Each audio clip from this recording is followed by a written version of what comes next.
Hey, Pardon My Take listeners, you can find every episode on Apple Podcasts and Spotify. Prime members can listen ad-free on Amazon Music. On today's Pardon My Take, Grit Week marches on, and we have a two-for interview for the people. JuJu Smith-Schuster from the Pittsburgh Steelers. Awesome interview with him. And then our colleague, Will Compton, who is currently a free agent in the NFL, talked to us about grit, about making an NFL roster, being one of those end-of-the-roster guys, what you need to do. Awesome interview with him, and also kind of a full circle because he was coached by Bo Pelini, one of the first ever Grit Week guests. We also have Hot Seat Cool Throne, Guys on Chicks, and we're going to get ready for our 24-hour stream coming on Wednesday. Before we do that, Pardon My Take is brought to you by the Cash App, and you should be downloading the Cash App because on our 24-hour stream, we are collecting donations for the Children's Miracle Hospital Network. So we're doing a little fundraiser.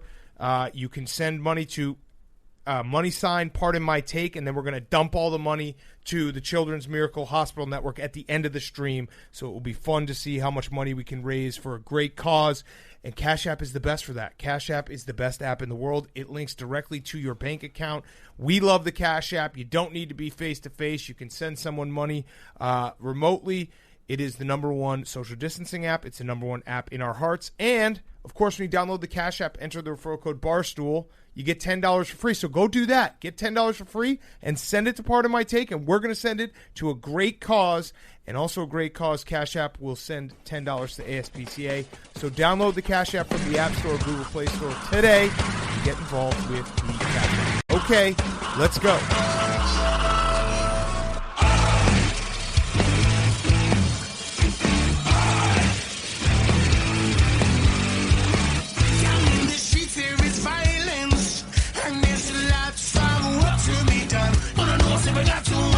No place to hang out the washing, and you can't blame me all on the sun. But let them know we're gonna rock onto Electric Avenue, and then we'll take it higher.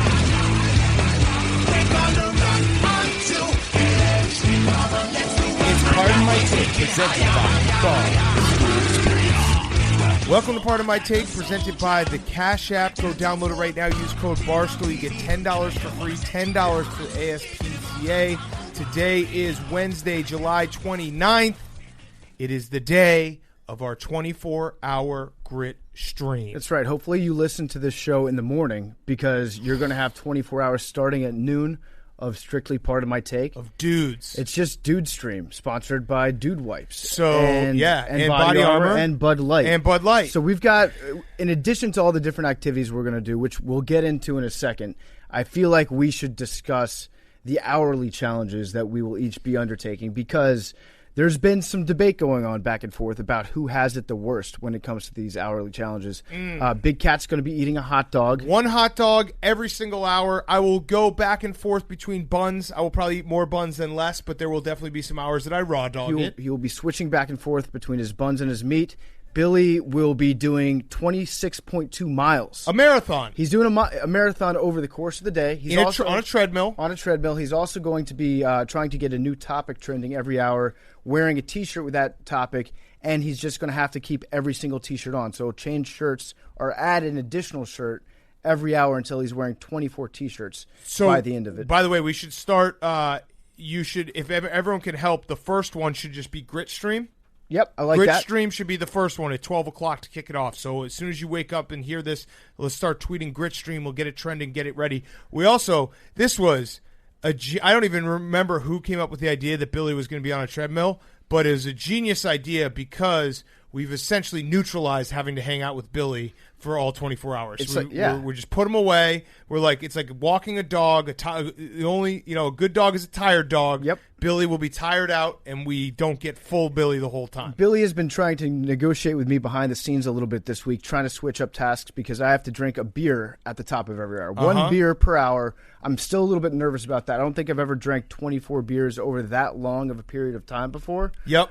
Maybe once or twice in college I might have cram those 24 beers into a shorter time frame, but this one is going to be interesting. I don't know how my body's going to react. I think what's going to happen is at the beginning of the stream, it's going to be very easy. At the end, when we're low on sleep, you're going to start getting drunk. So Billy was trying to negotiate and say, hey, how about we trade off where he can drink 10 beers and I can run 10 of his miles. Billy, and I was like, wait, Billy, I'm not gonna drink 14 beers and then get onto a treadmill afterwards. I don't think that anyone's gonna like that. Also, I was telling Billy it's for his own good that we're not letting him drink 10 beers on this live stream.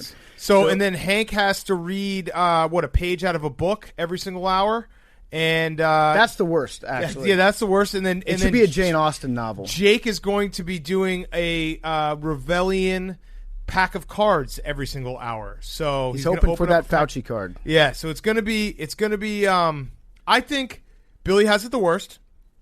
I think I might have it second worst. I don't know. I'll trade mine. The real question is obviously, and me and Jake are probably excluded from this because it'll be easier for me to read 24 pages. Jake can open 24 packs of cards. The real question is, which one of you guys is going to bow out the earliest? Mm-hmm. Will PFT, how many beers out of 24 will PFT drink? How many hot dogs out of 24 will Big Cat eat? And how many miles out of 24 will Billy actually do? So that is the bet. I think Big Cat people should be judging on. He'll bowel out first. He's going to have some major shits after like 5 or 6 hours. I'll be fine. I'm going to eat them all. Yeah, you can poop. Can I throw up? I don't know. Yes. I can poop. Okay, I might throw up at some point. I actually think I had this idea last night. I think you guys are both going to. All of you will be closer to like 15. Could we barter behind the scenes? Could I be like, hey, Big Cat, take 2 of my beers. I'll take 2 of your hot dogs. No, I want to eat 24 hot dogs. I want to be up for the challenge. Now, with Hank, I had this idea last night. Tell me what you think about this. Instead of reading a book, or maybe in addition to reading a book, you remember that game, the 24 Challenge, Challenge 24? Yes. The cards that have 4 numbers on them, and you have to figure out how to get to 24 using those 4 numbers. What if we gave Hank a 3-dot card at the top of every hour, and he's not allowed to participate whenever fun activity we're doing until he solves the 3-dot one? Okay. I like that. Where are we going to get that? I ordered them already. Okay, perfect. So we're good to go. So Okay. Hank has to do a puzzle. What, Billy? Do I have to do 26.2 miles or 24 miles? 24 miles. Can we Little just less make than it a marathon. 24? Yeah, 24. That's fair. We're doing 24 beers, 24 hot dogs, 24 miles. Baker's 24 packs Yeah. of cards, 24 puzzles. It's going to be great. You say a baker's marathon? Yeah. I like that. I like that a lot. Yes. And also, kudos to Billy for waiting approximately 7 minutes into recording this to trying to get out of. Oh, I mean, yeah, he's Billy. Time and place for Billy is just irrelevant when it comes to like, hey, Billy, you got to do this. Yeah. Like maybe takes a breath and he's like, do I really have to do that? So we have a lot planned though. It's going to be fun. 24 hours. We're going to be raising money for the Children's Miracle Hospital Network. So if you have money that you want to donate to a great cause, it's $ part of my take on the Cash App. So we're going to raise money throughout. We're going to dump it all into the Children's Miracle Hospital Network at the end of the stream. We'll do that live on the stream. You can watch us. So that will be great. It's going to be a great cause. And then we also have some fun things planned. We're going to play some Jenga. We have some ping pong. I think we are going to do a couple interviews. Mm-hmm. We have maybe Danny Woodhead, who's going to be putting us through a workout at like 6 a.m. We're going to play some video games, maybe against some guests of ours. We're going to do an episode of Chopped for dinner. 2 episodes. 2 episodes. And for breakfast, we're going to do a spelling bee. And then at the very end, we're going to do Dozens Trivia with Jeff D. Lowe and Brandon Walker, which should be just horrendous by us. So I actually want to nominate, by the way. Uh-huh. I saw the teams. I would like to. It's Hank, PFT, and myself versus Jake, Billy, and Brandon. I would like to make an amendment to those teams. I think that it should just be Billy and Brandon. I think Billy and Brandon. Brandon's going to have such a heads up, like a leg up on us because we will have not slept. And Brandon, you'll be drunk. I'll be sick. Anytime Brandon's not on camera, he is sleeping. He's a hibernator. So Billy and Brandon, though, the combo of the two of them dealing with each other. So I don't mind that at all. I actually like that. The problem is Jeff has it in his head because he runs the Dozen Trivia Contest where he has like these graphics set up and the boxes set up. Jeff doesn't like having an off-kilter screen where there's a ton of people on one side and 2 people on another. So if we can convince Jeff... Well, we can all sit in the screen together. Well, we could be in one screen, but the way that he has it set up on screen, like the way that the graphics package is going out, is that there are 2 screens, one on each side. Right, but I'm saying it could, like, the 4 of us could sit on one screen together, and the 2 of them could sit on one screen. He just together. doesn't like the off balance. That's all Right, I'm right. saying. Okay. Yeah. Well, we'll have to negotiate that with Jeff. You just want to lock me in a room with Brandon Walker. I think it would be very funny. I want Brandon Walker to actually murder you. Right, and Jake would be too much of a speed bump Figuratively. because Jake is like a reasonable human being that Brandon Walker can reason with, so that would eliminate the tension between you and Brandon. Can I give you a sneaky little pick into who I think will be the first to murder somebody else? Because I don't think that it's going to be Brandon murdering Billy. I think that might be the second murder of the live stream. I think that there's an outside chance that Hank murders Jake. Ooh. Because they're going to... You don't think Hank versus Billy? Hank hates Billy. Yeah, but we're going to be playing ping pong in the second hour or the second true. segment. And Hank and Jake have an actual rivalry, an actual, like, Pittsburgh, Baltimore. These teams don't like each other very much rivalry. Good thing they'll get mad at each other, and then we'll just have 22 more hours to hang out. And instigate them, yeah. You remember that when you were a kid and you'd have, like, one sleepover with your best friend? It was the best night ever. You're like, this is sweet, let's do it again. And then by the end of the second night, you just wanted to kill each other. You're like, get out of here, dude. It's going to be like that, That's gonna be except it. in the second hour for us. Yes, so we're very excited. Again, if you just started listening this year, we usually do a grit week and a training camp tour. Obviously, we can't, so we thought this would be a fun way to do something that follows all the CDC rules and the pandemic rules. We're all together, and we're going to make the best of it, and it's going to be fun. Hop in when you can. And, by the way, we'll tweet out, but we're going to watch 2 movies. We're trying to figure out exactly how we can do it so you can watch it with us, so you can just pull up the screen and see what we're seeing, Mystery Science Theater type. So we'll do that in the middle of the night. And we're also going to record reviews of that will be on Friday's show. So we'll let everyone know what those movies are. So if you can't stay up, you're not up with us, you'll be able to watch it. And we're going to pick some classics so everyone will be able to probably have seen it before. So that is coming noon tomorrow. Get excited. Other news. Baseball is all the way back, except the Marlins are just done. Yeah, I mean, I would have bet my ball sack it was going to be the Mets that would have all their players infected and every other team be fine. So that's actually that a new saying? That what, bet sounded cool. my ball sack? Yeah, that it cool. just came off the top. It's pretty cool. It's got Are we drunk alliteration already? to it. I would bet my ball sack, never my heard you say beanbag. I would wager my beanbag that it would be the Mets. So I'm shocked that it's the Marlins, but it's like, 17 players? And the way that they handled it was probably the worst way that they could handle the situation, where they had a bunch of players, I think 4 tested positive on Monday, right, or on Sunday, over the weekend, I believe. And then they all got on a group thread together, and they were like, hey, do you want to keep playing? And the team was like, sure. So then Don Mattingly said, yeah, we're going to play this game. There was no checks or balances put out by Major League Baseball. So now the whole team is sick. Listen, I love baseball. I stayed up till 1 in the morning watching the Cubs almost blow the fucking game to the Reds, and I had that moment where I was like, why am I doing this? Because this season could just be canceled at any moment. Why am I investing my time? But I'll still watch every game. But I think I'm like a lot of people right now. Every bad news, my first thought is, what does this mean for football? Because I don't know if you have to cancel the entire season for a single team, and I don't think they're there yet, but they did say they're canceling the week, which I don't get how they're going to like rectify the schedules and everything. The schedule for the Marlins is canceled until Sunday. Right. So everybody will be fine by Sunday. So and so the Marlins are canceled for a week. We had a bunch of people in the NFL, no like big time guys, but a couple notable names opt out for this year, and it just makes me nervous. I'm just nervous. I'll say it again, maybe it's been too long. Maybe I haven't been forceful enough. Nerds, come up with a fucking vaccine. Feel what you feel, though. Do it. Feel what you feel. You're allowed to be nervous. I think we're all in that same boat together, where every little bit of bad news, you're like, well, how much longer is this going to go on?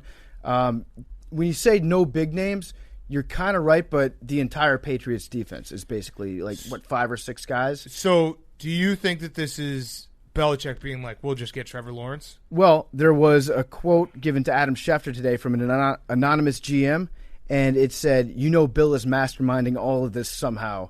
For what reason? I don't know. That's why he is who he is. So everyone, NFL GMs are just like us. Yeah. Everyone assumes that Belichick has his shit together. I think that the Patriots might be putting together like a shadow team and just getting through camp. And he's got all these guys that he knows wants to be impact starters. He's like, they're going to be my shadow team. They're going to stay healthy, and then I'm going to bring them in before the season starts. That's just me being too woke, because Belichick is always up to something. And they have way more cap room.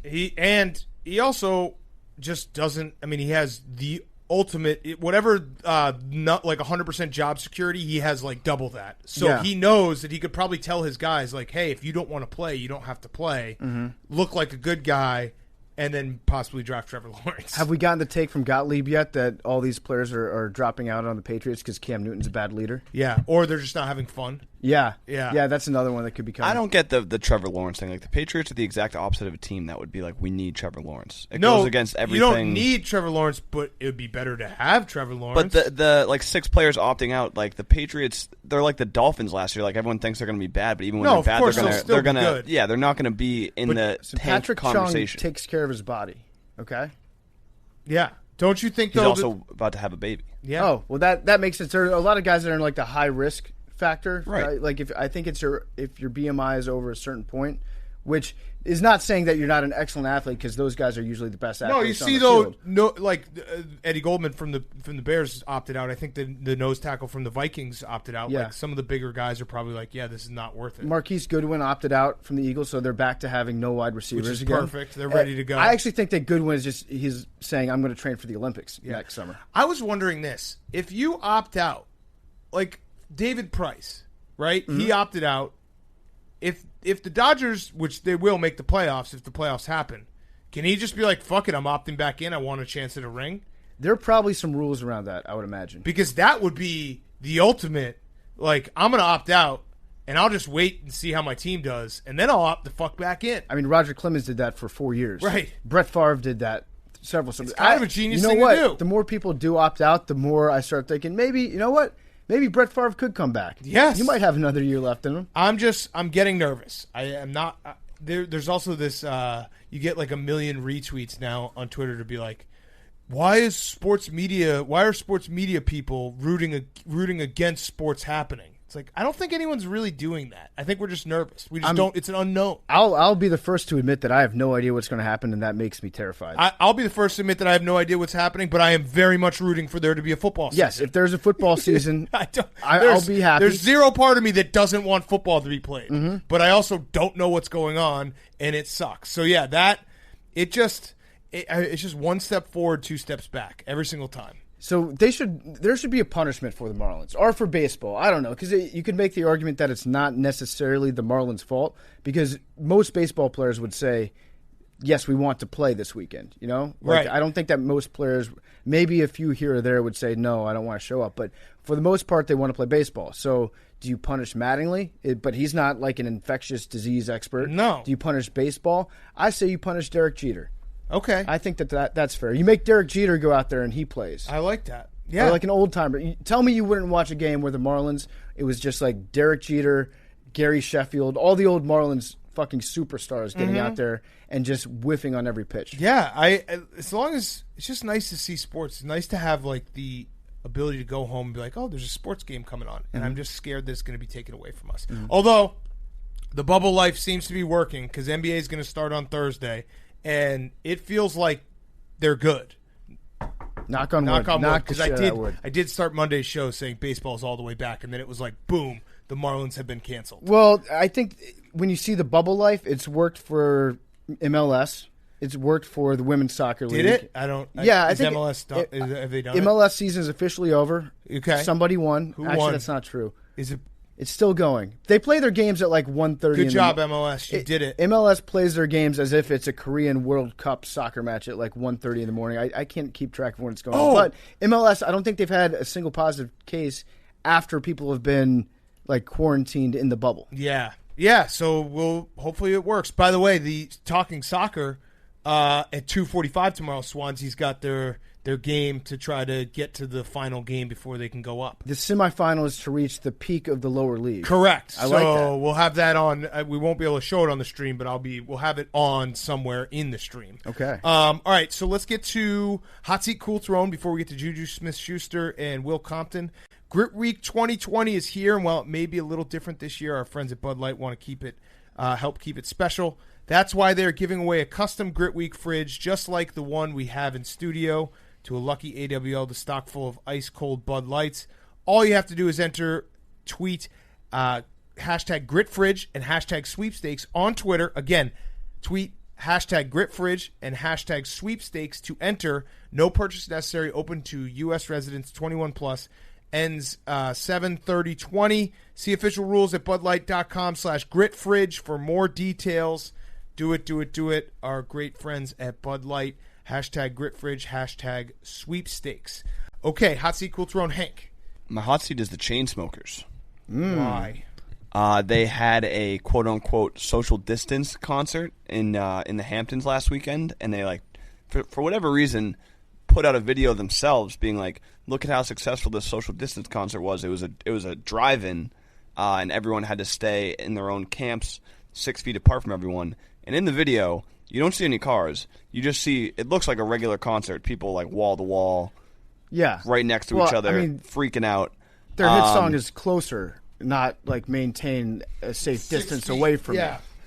And then the articles that came out, this was the headline, which is just a ridiculous headline. Organizers defend the Chainsmokers' Dicey Hamptons concert for Fuck Jerry's tequila brand. Ooh, okay. And apparently, the opening DJ was also the CEO of Goldman Sachs. Oh yeah, that guy, like, he's a pretty prolific DJ. I've seen him around a few places in the news. It's I think weird. that might be the douchiest sentence you can actually come up with. Mm-hmm. Yes, organizers defend the Chainsmokers' Dicey Hamptons concert for Fuck Jerry's tequila brand. No, not that one.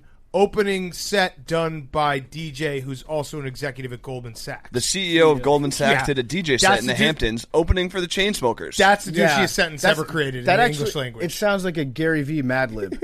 That's so bad. Oh my god.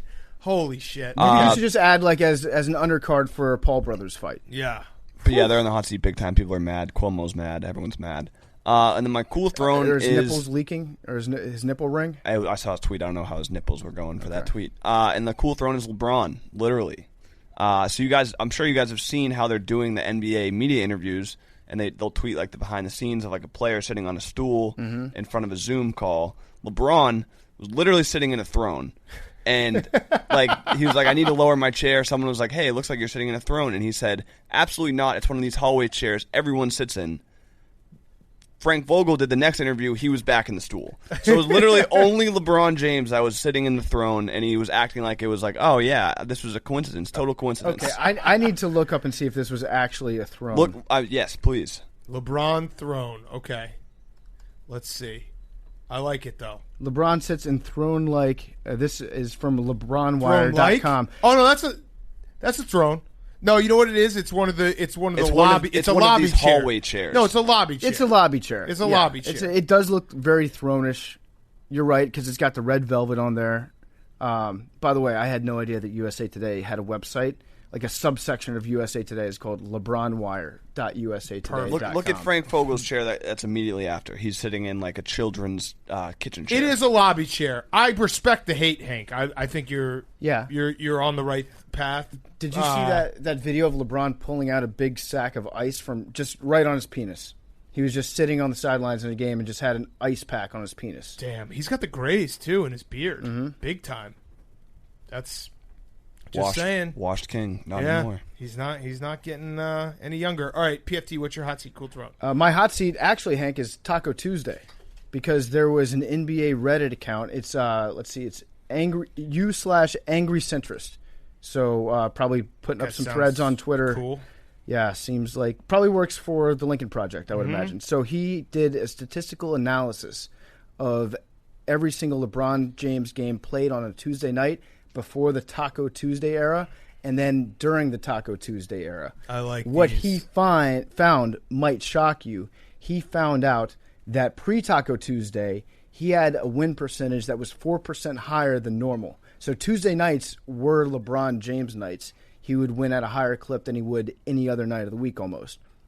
In the Taco Tuesday era, it's minus 2%. Oh. So he's doing statistically way, way worse now on Tuesday nights because he's eating so many tacos. Or maybe he's waiting to eat them till after the game, and that's all he can look forward to. He's hungry. So he's like, on I empty need stomach. to just get through this game so I can get to Taco Tuesday. That's actually probably why he had the ice pack on either his penis or on his testicle anus area, because it was too spicy. It's gooch, he had the taco seasoning on his hands. Yeah. My cool throne is the fullback assist. The fullback assist is on the cool throne. Chris Collinsworth replied to our initial offer, and he has a counter offer. Would you like to hear it? Yes. Okay, so he addressed it to New York, Barstool HQ, July 28th, 2020. Dear Mr. Commenter, PFF agrees to add a new state-of-the-art metric, the PFT Commenter fullback assist. The fullback assist will chart all touchdowns assisted by fullback. Both parties enter into a full commitment to normalize this long overlooked metric. In exchange, Barstool's PMT and PFF agree to split profits on a luxury line of affordable fullback assist and Here's a Guy merchandise. In addition, PFF agrees to give Big Cat a free PFF Elite account with personalized concierge service to prove that even a Bears fan can win money. Oh. Cheers, PFF. A little dig at you there. Yeah, and But that's still- you know what, Chris? I don't like that because I have had an Elite account and I suck at gambling still. But you didn't have the concierge. No, I did. I had everything. I fucking paid everything. So joke's on you, dude. So he's made a counteroffer. I don't hate it. I like the idea of the Here's a Guy line of menswear. I like the idea of creating fullback assist merch. And I think that sounds good to me. He power shifted on us, by the way. I tried to pull the art of the deal on him, then he power shifted. He also realized that we weren't going to do any follow-up, so he just took it into his own hands. Well, no, which I is wrote a smart. blog. Oh, yeah, but after that, Yeah, like, it wasn't going to be... I said the ball That was would in have his just court. died forever. I said the ball was in his court. Yes. He responded, which means that I think we should just take this. Yes, no, take the deal. All right. No. Add... What would we like? Maybe a 25 Chick-fil-A sandwiches. I was going to say maybe just like a $50 gift card to Buffalo Wild 25 Wings. Chick-fil-A sandwiches. And 25 Chick-fil-A sandwiches. 25 Chick-fil-A A mix sandwiches. of spicy and regular. Yes. And more spicy than regular. 13 spicy, 12 regular, and some Polynesian sauce. Extra Polynesian sauce. And one milkshake.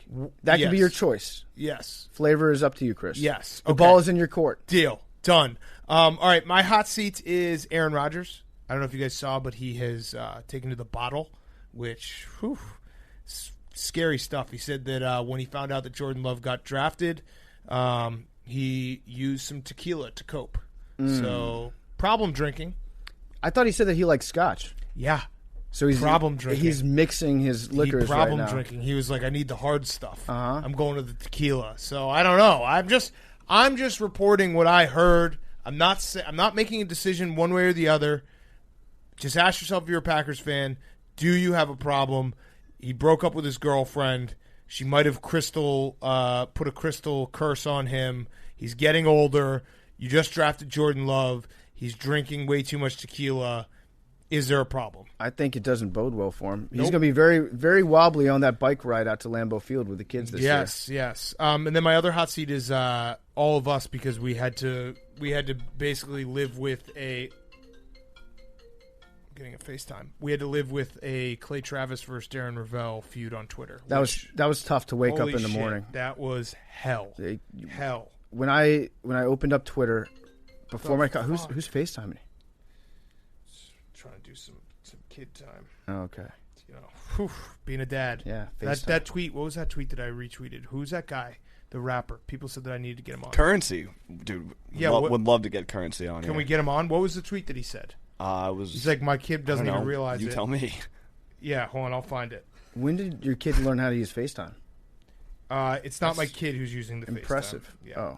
Oh. Hold on. It said Currency's his name. We need to get him on. Currency. He said, "My son is the homie. Straight the fuck up, man. This kid doesn't even know, man. Made my life full as fuck, bro. My heart." I was like, yes, I believe that. Mm-hmm. My son is my homie. He doesn't even know. Don't you actually think it's more valuable skill to teach him how to FaceTime as opposed to holding the camera up in front of him all the time? Yeah, like, he'll get there. Give a man a FaceTime. He'll and get there. He'll sext for a day. Teach him to FaceTime, and You're he'll. talking about my son. I mean, your son's going to learn about sexting. Chill out eventually. there, Jeffrey Epstein. Listen, I'm just saying. He's going to want to talk to his girlfriend eventually. Cool throne, Kirk Jet lag. Cousins. Kirk Cousins, because he wears socks with his sandals and gives himself a toe wedgie. Which, you know what? I'm going to say it for Kirk Cousins. We always bash him. He's consistent. That is a man who uses tinfoil on his grill for his steaks. That is a man who is as corny as possible. I'm happy that he is consistent in what he wears. Holy shit, what a look. So it's the socks and then the thong sandal that goes in between your big toe and your second toe? Right. I don't know what it is about that look. It just makes me like shiver thinking about it. I don't know. It's gross. Yeah, it's he came out of the womb as a dad. Yes. He's just embraced dad life his entire life. Also, he got the 14th. It was either 14th or 15th best quarterback in Sando's annual quarterback tier rankings. So that's good for Kirk Cousins. He's up. He's normally like you can pencil him in. He's number 16 right all the time. He's all the time. Right in the middle. Now he's all the way up to 14. So good for him. Wow, great for him. All right, Billy, your hot seat, cool throne. My hot seat is reoccurring guest Paul Rabel. Oh, Paul Rabel, the commissioner of the PLL, has not been playing well as a player. interesting. So he might get cut from his own league. He might cut himself, Well, I don't Can know we who cut the- him? No, he's not on our team. but we can make the Paul Rabel clown shirts Right. Yes, definitely. because he. Yeah. Why did you Your- say R? your- You're a fucking Atlas fan, you asshole. Well, he's on the Atlas and he's playing terribly. Okay. He had Why? 0 goals, 0 assists. What do you think the reason is? I think he's wearing shorts too short. Okay, Short good leg. analysis. Yeah, I think good he's job. too much of a. analysis. Anyway, He's a quad father. He's not getting involved in the offense enough. They're not getting the ball enough. Anyway, my cool throne is Patrick Mahomes. Patrick Mahomes buys into the Royals, and if his quarterbacking doesn't work out, he can fall back on being a baseball owner. Wow. Or is $500 million. Hey, Exactly. you guys hear this joke? Patrick Mahomes now owns 2 teams, the Royals and the 49ers. That's pretty good. I don't think that I would like to own the Royals. Why not? I especially if there are no like fans at the games.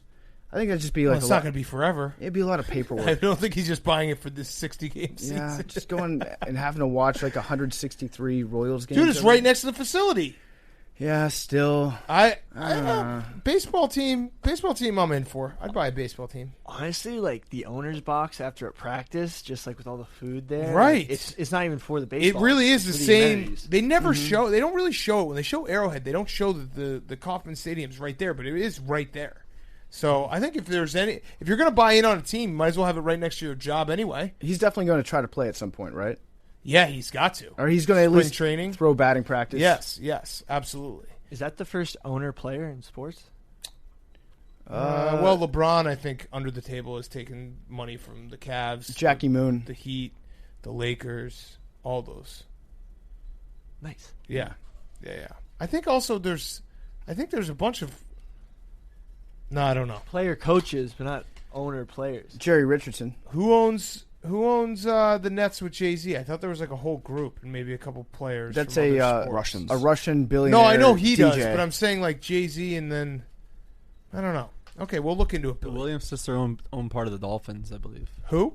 The Williams Serena sisters? Williams sisters. No, Oh, and I'm that's saying right. Play Serena on a Jake, team look and at that. own the team. And Serena Williams' daughter owns part of the new NWSL, and so she's probably going to play on that team at some point. That's pretty cool. Yeah. All right, let's get to our interviews. We got JuJu Smith-Schuster up first, then Will Compton. Before we do that, Grit Week 2020 is sponsored by Dude Wipes, the original flushable wipes for guys. While everyone is stocking up on toilet paper, you need to be stocking up on Dude Wipes. Better than toilet paper, Dude Wipes are multi-purpose to use anywhere on your body to help you stay clean and hygienic during this interesting time and all the time. If you're not using these yet while dropping a deuce, do yourself a favor and check them out. You feel so much better and fresher rather than only using shitty toilet paper. They will truly change your life. The Dude brand is also expanded into a whole line of awesome new products to help you crush every bathroom experience, including the new Dude Wiper 1000 bidet attachment, which is a lean, mean, poop-destroying machine, and Dude Bombs, the 2-in-1 bombs that you drop in the toilet prior to deucing. They create an indestructible barrier that instantly neutralizes stank in the air, leaving no trace of the crime. Use code TAKE10 for 10% off at dudeproducts.com. Okay, here he is, JuJu Smith-Schuster. Okay, we now welcome on a very special guest. It is Pittsburgh Steelers wide receiver, Pro Bowler, Rose Bowl champion. I got to mention the Rose Bowl, greatest bowl game in America. It is JuJu Smith-Schuster. JuJu, thank you for joining us. We got a lot of things we want to get to, but let's start with just how are you feeling about the season starting, and are you ready to go? Do you know, like, is there a plan? First thing first, I just like to thank you guys for having me on here. This is pretty big. Honestly, I feel great. I feel great, with my body where I'm at with training. As far as the season goes, That's something that's still up in the air between the NFLPA and the NFL. What we're doing right now is basically that we report hopefully the 28th of next week. And we're being tested like every 2 days, and coaches and like are being tested like every day pretty much so far. So I think our first test would be Tuesday, and then from there it's every 2 days you're constantly getting tested, and we'll do that for about 2 weeks hopefully, and then see if we get something to stir up. So I hope we have a season, man. Obviously like sports is pretty much one of the reasons why a lot of people live. Yeah, we go insane when there's no sports on. We barely made it through the last 4 months. It was like tooth and nail to get through. As like a veteran, as an established guy on your team, is a part of you kind of excited? You're like, hey, I only have to do like 9 practices this preseason, and maybe half of those are just wearing shells and shorts. Oh, most definitely. When I came in my rookie year, I was definitely the guy that I was practicing every day. Scout team, offense scout team. Pretty much doing everything I can. But yeah, as a vet.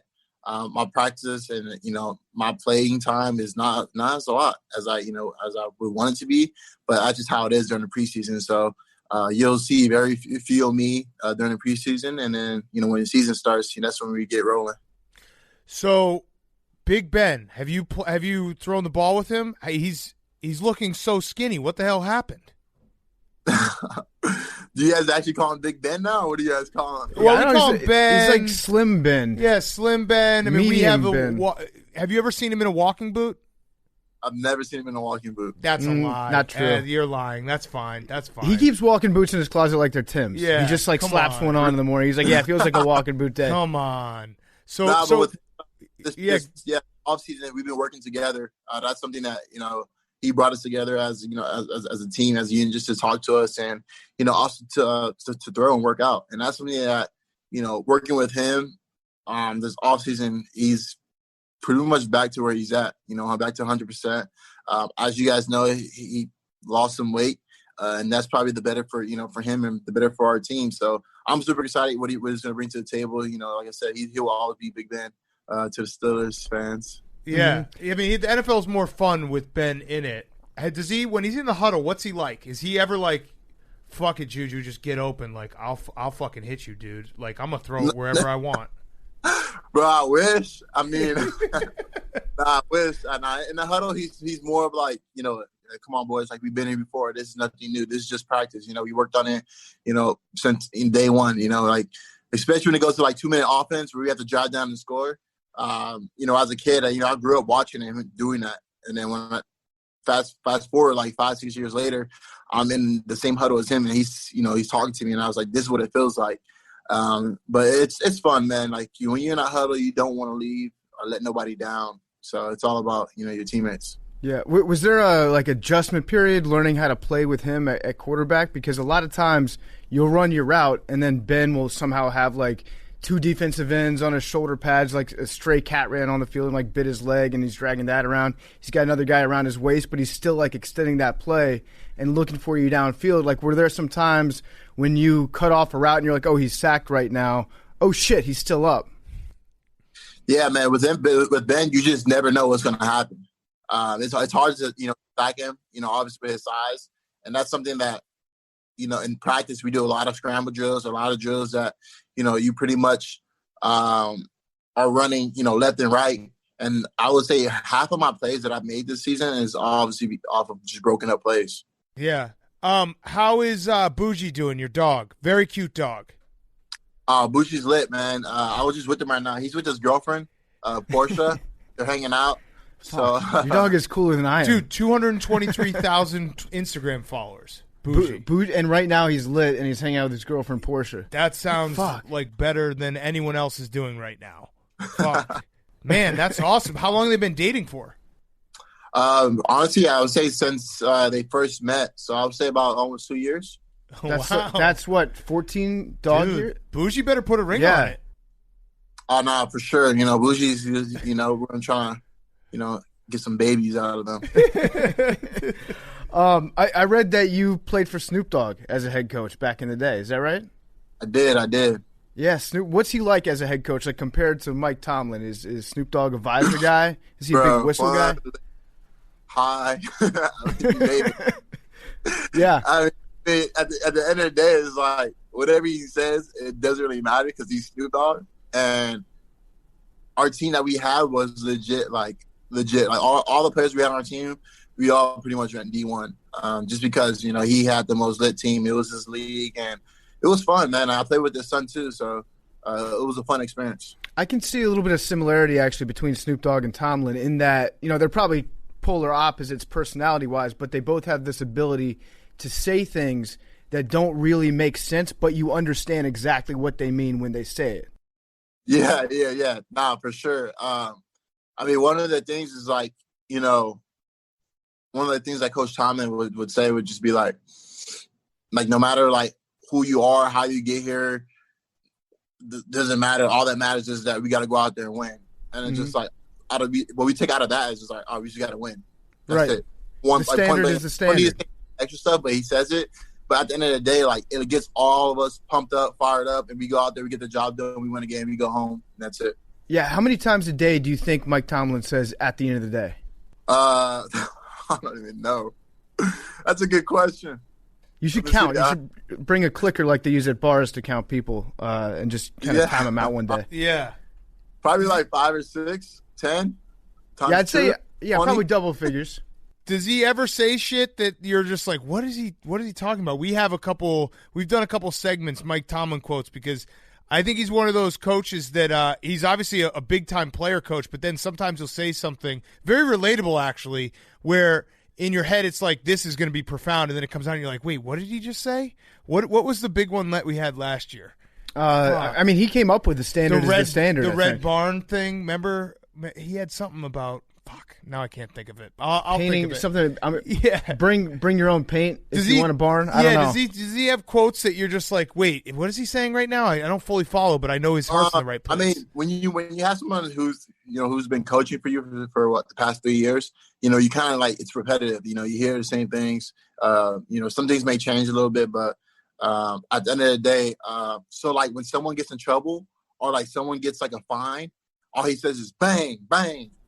So like if you're late, you get fined for $5K, or if you don't make a practice or a meeting and you walk in late or your phone goes off, he's like bang, bang. I like bang. that. I like that. I'm gonna start using that for Billy, our intern, when he fucks up. I'm just gonna point the guns at him. Bang. Yeah. Gotcha, Easy. Billy. Fine, $500, intern gone. Juju, I have a bone to pick with you because I was watching one of your videos that you put up on Twitter the other day. It was your garage workout thing that you did. You set up a garage to work out, but you left out the most important part of a garage workout, and that's the fridge that you keep in the garage that only has beer in it. And then you drink your beer after the workout. Every garage has to have that fridge in it. Why did you not have a beer fridge? I don't drink, man. That's something that's personal to me. I've never been a drinker. I drunk one time in my life, and it wasn't the best. It wasn't the best feeling. Actually, it was in college. I was playing beer pong for the first time. You know, I'm a football player. He's at this frat party. I'm having a great time. You know, my teammate's like, yo, let's play, man. Like, we'll beat these kids out. You know, my teammate, he was really good. I mean, I would say that he was probably one of the best players I've ever seen. And that night, he had too much to drink, so we lost. So I'm drinking beer. I don't know what type of beer it is, so I'm drinking beer. And like the next morning, I'm supposed to be on like Fox Sports West talking about Pac-12 football stuff, and I end up like not making it, like blacked out, like because I had too much beer. And like I woke up, my voice was like all like raspy, and ever since then, like I've stopped, drinking, and that's why I don't have the beer in the refrigerator. You're probably gonna live longer than all of us. You probably like that. Probably you can feel it in like doing athletic stuff. This is a dumb question that I ask most wide receivers we have on, but do you ever have a moment where you're just like, it's fucking awesome to be this fast? Like you're just running and you're like, this is sick. I'm fast. It's a dumb question. I'm a slow guy, so I don't know what it's like to be fast. Like, is it ever just like, oh shit, this is cool, man, I'm fast? Nah, for me, it's not more so about. I would say like when I think about I'm fast, I'm like, yeah, I think I'm fast, like fast enough to get away, but I'm not like fast. Like you talk about, like we talk about other guys fast. Like I look at them like, damn, he's fast. Like there's guys on my team, he's fast. Where for myself, I'm like, yeah, I can get by like the second defender and see how much I can get before I get tackled. Okay. I like that answer. I'm a huge college football fan. I do believe that I love traditional powers. I do believe USC not being good the last few years has hurt the Pac-12 and college football overall because we need USC to be good. How the hell do they get good again? What's going on? Man, honestly, bro, like I think we just got to recruit better. And then the biggest part for us is like recruiting is we got to go down south. We need like those big guys, who's going to be in the trenches. Because we're going to have the athletes. We're going to have the skilled players. California, like that's what we're just known for, receivers, running backs. We're going to have a quarterback. That's the most definitely thing we're going to have. But our biggest problem is I think where we can be great at is I think we can be better in the trenches. Yeah. Mm-hmm. That's an interesting problem. I've never really thought about it that way, that like the state of California is too healthy to produce great offensive linemen and defensive linemen. Would you say that's accurate? Yeah. Yeah, I mean, I would say it's up there. If you think about the down south, like you think about like Alabama, you think about like, those top tier teams, like they're a running game team. Like they're gonna run the ball, pound the ball, they're gonna throw it too. I think in the Pac-12, like we throw the ball a lot, and I think it's awesome. It's cool. I like when we throw the ball, but at the end of the day, like I think we have to be able to just run the ball more and just dominate on all aspects of the field. So I think USC, like I said, we started off, we've been slow the past couple of years, but, I think we're on the rise. And I think we're going to be a team, like you said, a traditional team that's going to come up. So one thing I love about you is you seem to be like a guy who doesn't take life too seriously, and you do little things that are always very funny. You went trick-or-treating as yourself in full uniform. That's an hilarious move. How many people... Like, how long did it take for people to realize, like, oh, wait, that's JuJu. Like, he's wearing his full uniform. That's JuJu. For a while, man. Like, honestly, I went out to there was, like, a lot of kids. And, like, obviously, like when you're going out, you're wearing Steelers uniform. I wear, like, the whole legit, like, Steelers uniforms. Like, oh, my gosh, it's JuJu. But it's like, is it really JuJu? Because if I have a visor and they can't really see my face. Until I took it off, and they're like, "Oh my gosh, it's really JuJu." So, it's just something that's just my personality, my life. I feel like we have a lot of NFL guys who are pro athletes who legit just focus on their own sports, which is totally fine. I don't have nothing against that. I think that if you love football, if you love golf, hockey, basketball, whatever it may be, like that's all you. But like you said, like LeBron, he's more than an athlete. Like those are a few guys who are just like out there who just like show more of your personality. And with football players, it's so hard to do that when you have a helmet on. So outside of football, I live my life to the fullest. I make YouTube videos. I do things that I can't be doing. I do collabs with other YouTubers. I do stuff with other Instagram people. But at the end of the day, I do love football, and that's one thing that I always get shit for is that like. Does you really love football? Does you really care about football? But at the end of the day, I'm just a human being too, and I love what I do. I love football. I love my teammates. I love to play football. But at the end of the day, I want to be, JuJu myself because when football's done, like, what am I going to have? Right, right. I think it's more than possible for somebody to play in the NFL, excel at the sport, and to have a personality off the field too. I think that we're starting to see that more and more. Yeah. That's one of the hardest things to do is to dominate on the field and also to be active off the field, because once you start doing bad on the field and people look at other things, like, oh, he's doing YouTube videos, he's playing too much video games and stuff like that. Well, I the Twitch part is great because you get to interact with your fans, and I know you're big, Fortnite. We rated Pardon My Take Twitch rated your stream like 2 weeks ago. And we brought, I don't know, like 10 or 15,000 people over. And what I don't understand, I hope you can explain this to me. You play in the NFL. You played at USC. You play in front of hundreds of thousands of people, millions watching on TV. But when your stream went from like 600 people to like 10,000, you're like, holy shit, all these people are watching me. Why? Well, how is that nerve-wracking when you play in the NFL? Because, like, it's totally different. When you have millions of people watching you, like the fans and the people on TV who are watching you through TV, it's different because, like, you're out there by yourself. And, you're out there, like, with your teammates and everything. You have a helmet on. No one's really focusing on you unless you make a big play, right? And then you get on the computer, and now you have, like, this camera that's just right in front of you, and it's just one-on-one. And you're interacting with your friends, and it's crazy. Like, when people raid anybody, like, it can even be 1,000 viewers and people go crazy, you know. And it's just that, you know, I'm excited, I'm happy. You know, when you guys rated me, when other people rated me, it's cool because, like you said, it's a different platform for me. This is not my original platform. You know, if they had like football streaming, I'm pretty sure, you know, my viewers probably a lot higher. But, you know, to be on Twitch, it's unbelievable, man. Like, it's so awesome, like, what you can do on Twitch. Yeah, you know, it just gets me excited, man, when you get like even like 1,000 views. I'm like, oh, let's go. Yes. It's lit. Yeah. And I saw that you started your own esports organization, Team Diverge. Is that it? Yeah, man. So growing up as a kid, I've always been a huge gamer. It was always a passion. And, you know, at one point I was part of FaZe, and, you know, being with them, like I've learned so much, and it's unbelievable what they do. And I was like, man, like if I'm so into gaming, I love gaming. And if I would start any business of my personal from the bottom up, what would I do? And then it came down to gaming. And that's something I've been passionate about. And hopefully, you know, we'll be launching soon within the next 2 weeks. And, you know, we'll be an organization where we're not just gamers, but we're also lifestyle. Oh, I like that. I like that a lot. All right, so JuJu, I had one last question. It is Grit Week, so we're going to run this during Grit Week. That's next week. And we're sponsored by Body Armor Grit Week. You can go get Body Armor at drinkbodyarmor.com or any of their flavors on Amazon. I'm a strawberry banana guy. I love it. It's the best, so go get Body Armor right now. So my Body Armor question, so it is Grit Week. We always ask our guests, what does the word grit mean to you, and when have you had to use it in your career? I mean, give me an example of how you would use grit.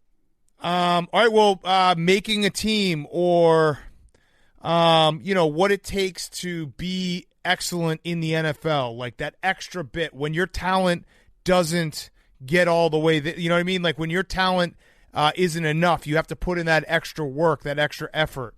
Like, you know, has there been a moment where you said to yourself, you know, okay, I have God-given talent, but I'm going to have to do X, Y, and Z to make sure that I'm getting to the next level? Yeah, man, that's a good one. For myself, I would say grit is something that, you know, I was always, you know, fortunate to be on a good team, and I was always fortunate to make the team and to be, you know, do enough, you know, to get by.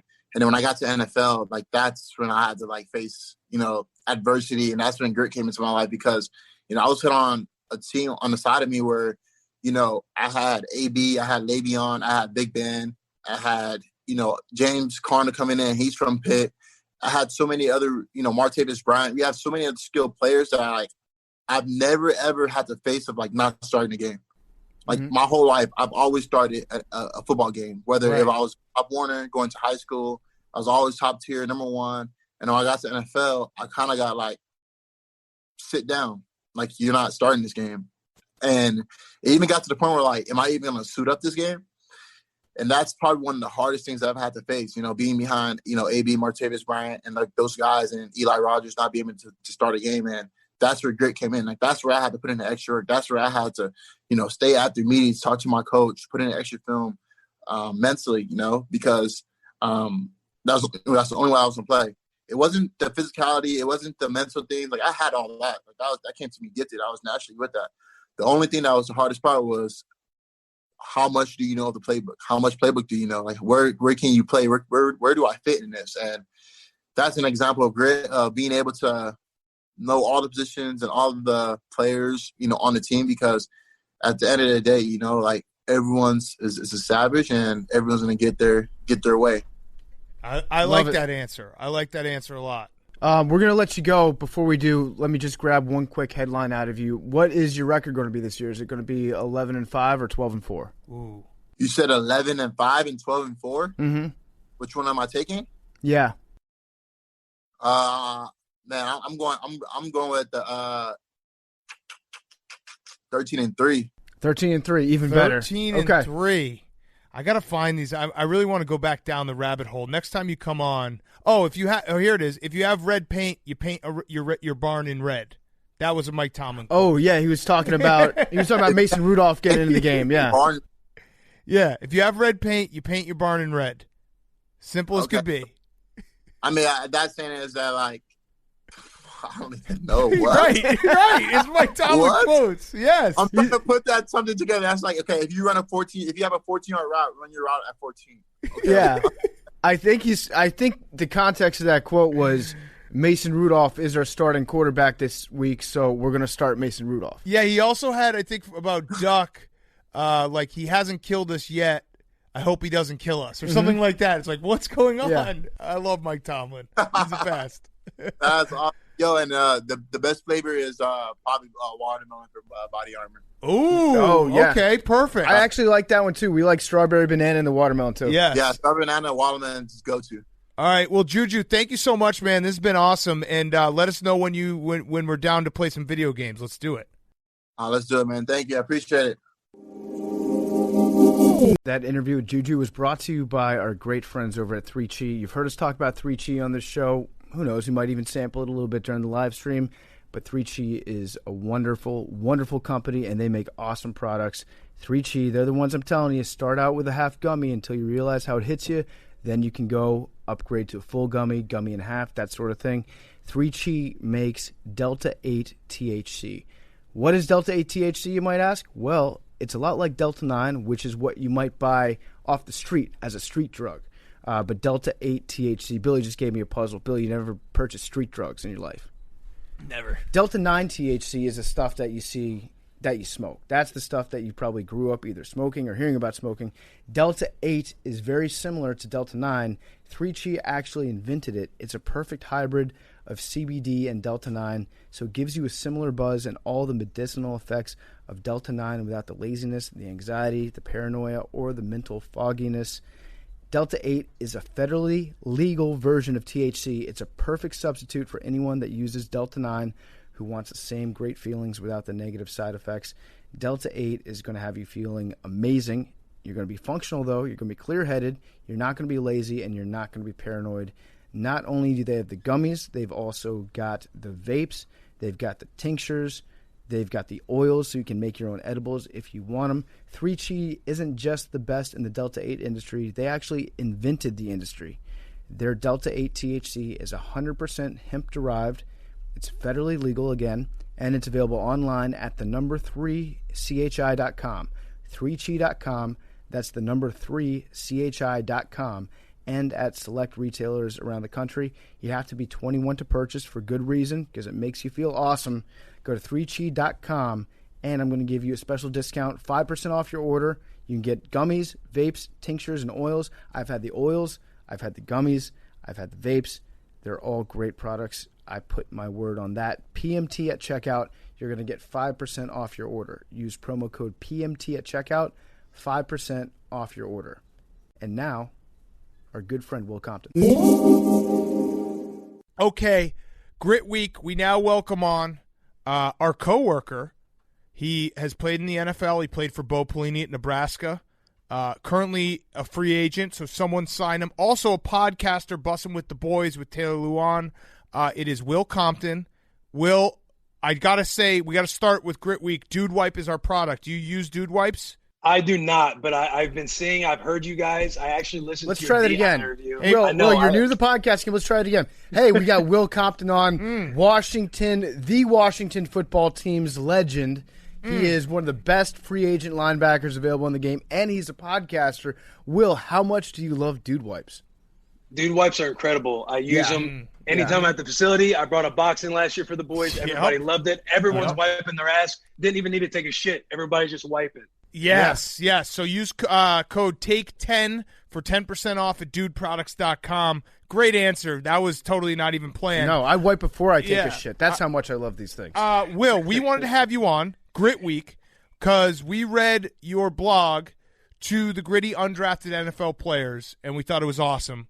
And we thought, what's the perfect guy to have on for Grit Week is a guy who, the guy who has to find a way to make the roster, not the first round draft pick. The gritty guys that fill out a roster, the guys that don't get the acclaim as some of the glory boys out there. So that's right. You're the perfect guy. Let's start with, actually, can we just kind of go through some parts on your blog? Because I thought the best part was you gave tips to guys, like how can you be gritty and make an NFL team? Yeah, let's start there. Okay. Shut the fuck up and lay low was the first tip. What is it like when you first go into a locker room in the NFL and you're thinking like, oh, I played at Nebraska, I played some big time football, and then bam, holy shit, this is a different world. Yeah, I mean, you're nervous as shit. Like, you're walking in a locker room with grown men. You're not in college anymore. No one really knows who the fuck you are. And no one, like, over the years, you see rookies come in, you see guys do well, you see guys do poorly in camp, and no one likes when rookies come in with some type of running their mouth at all, talking too much. A saying I always heard, shout out Sean Laval, he was like the first one to say it. Don't speak unless spoken to. He would tell rookies that at the table. Jason Hatcher, who came to the football team, he would tell rookies, "Hey, don't speak unless spoken to. No one wants to hear a rookie speak. Keep your head down, work." So that was kind of the first thing, because for myself, writing a blog, I have a podcast now. I'm on social media a lot. I put in there, I love the fucking circle jerk as much as the next guy. Like, I love joking. I love talking a lot of shit. I love having a great time. But when you're a rookie going in, don't follow suit of all the social media you've been doing. Don't follow suit of everything you see around you. Don't follow a veteran. You got to fucking put your head down, shut the fuck up, and you're there to make a football team.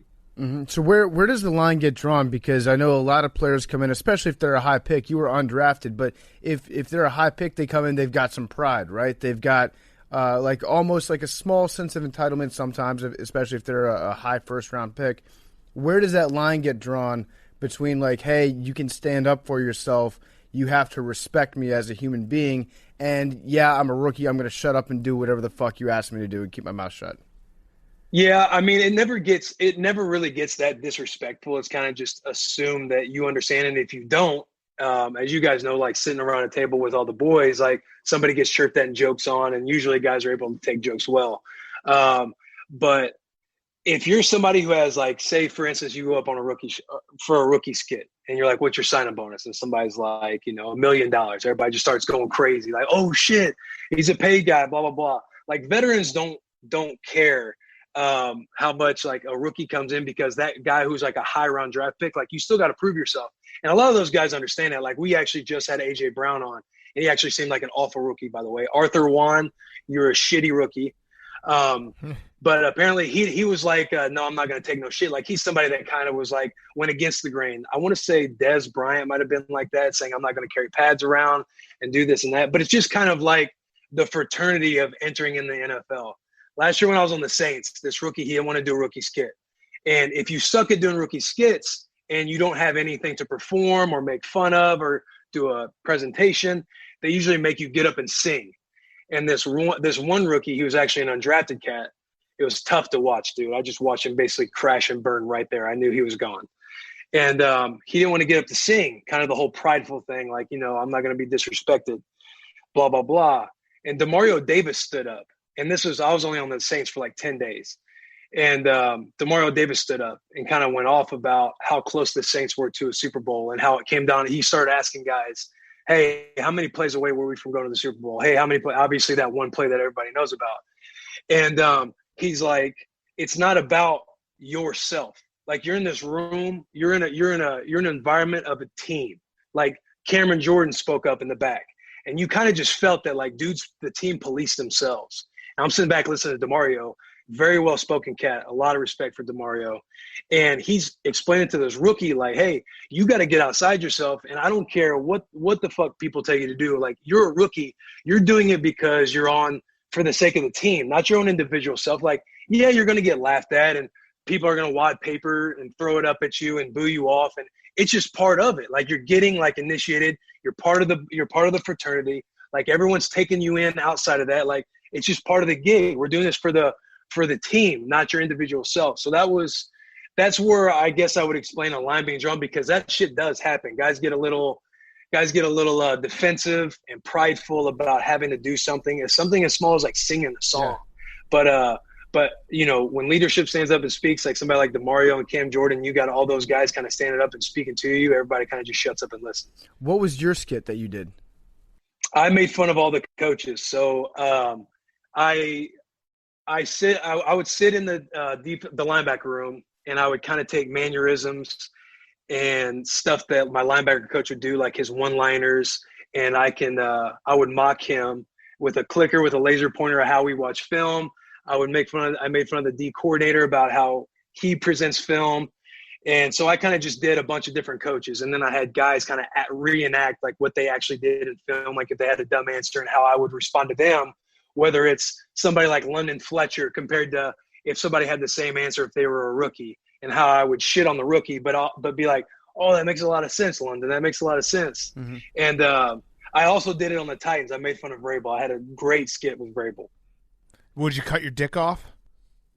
No, that was before the dick cutting. But okay. Vrave, you guys know Vrave. He's a football guy, dude. But through. Yeah. He was super fun to do. Him and his assistant Stretch. Shout out Stretch. We put together this whole highlight film of like, you know, Taylor got turned around by Jason Pierre-Paul in our joint practice, and busted Taylor's ass about, hey, John, how much do we fucking pay this guy? And just did a whole bit. But that's kind of like my stitch, making fun or mocking people. So I'm always wondering, when you talk to NFL guys, they truly do just care about what you can do for the team on the field.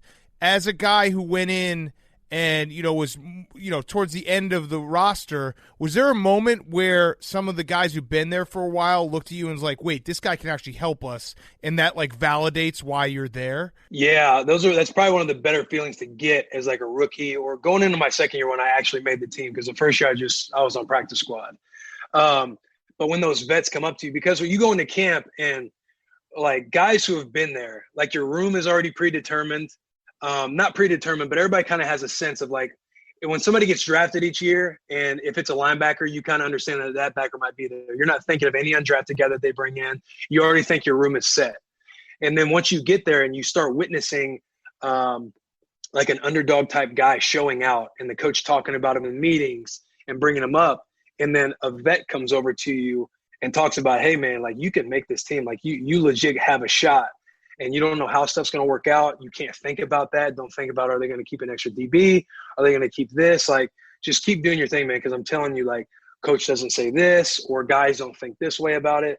But once you start to feel that from a veteran, that's when you feel good about where you're at. Because guys just – it's like you guys. Like, if you guys already understood who you were going to be working with, and then some person that you never even heard of or was on the list in front of you, they're kind of showing out, and you're kind of like, yo – I respect that dude. Like, who is that? Like, that should be our intern or somebody who works with us. And then you kind of validate them. It's probably like, fucking waking up on Christmas morning. And the reverse happens too. Like, not to name names, but I've heard stories where guys have said like, yeah, we would bring in, our first round draft pick or our second round draft pick, and almost instantly the veterans on the team be like, no, this isn't, like, he doesn't have it. Like, he doesn't, he doesn't have, he's not going to be an NFL guy for long. And it's crazy to think that, like, just playing with a guy on the practice field, you could probably figure something out faster than a scout could do watching a guy for 4 years.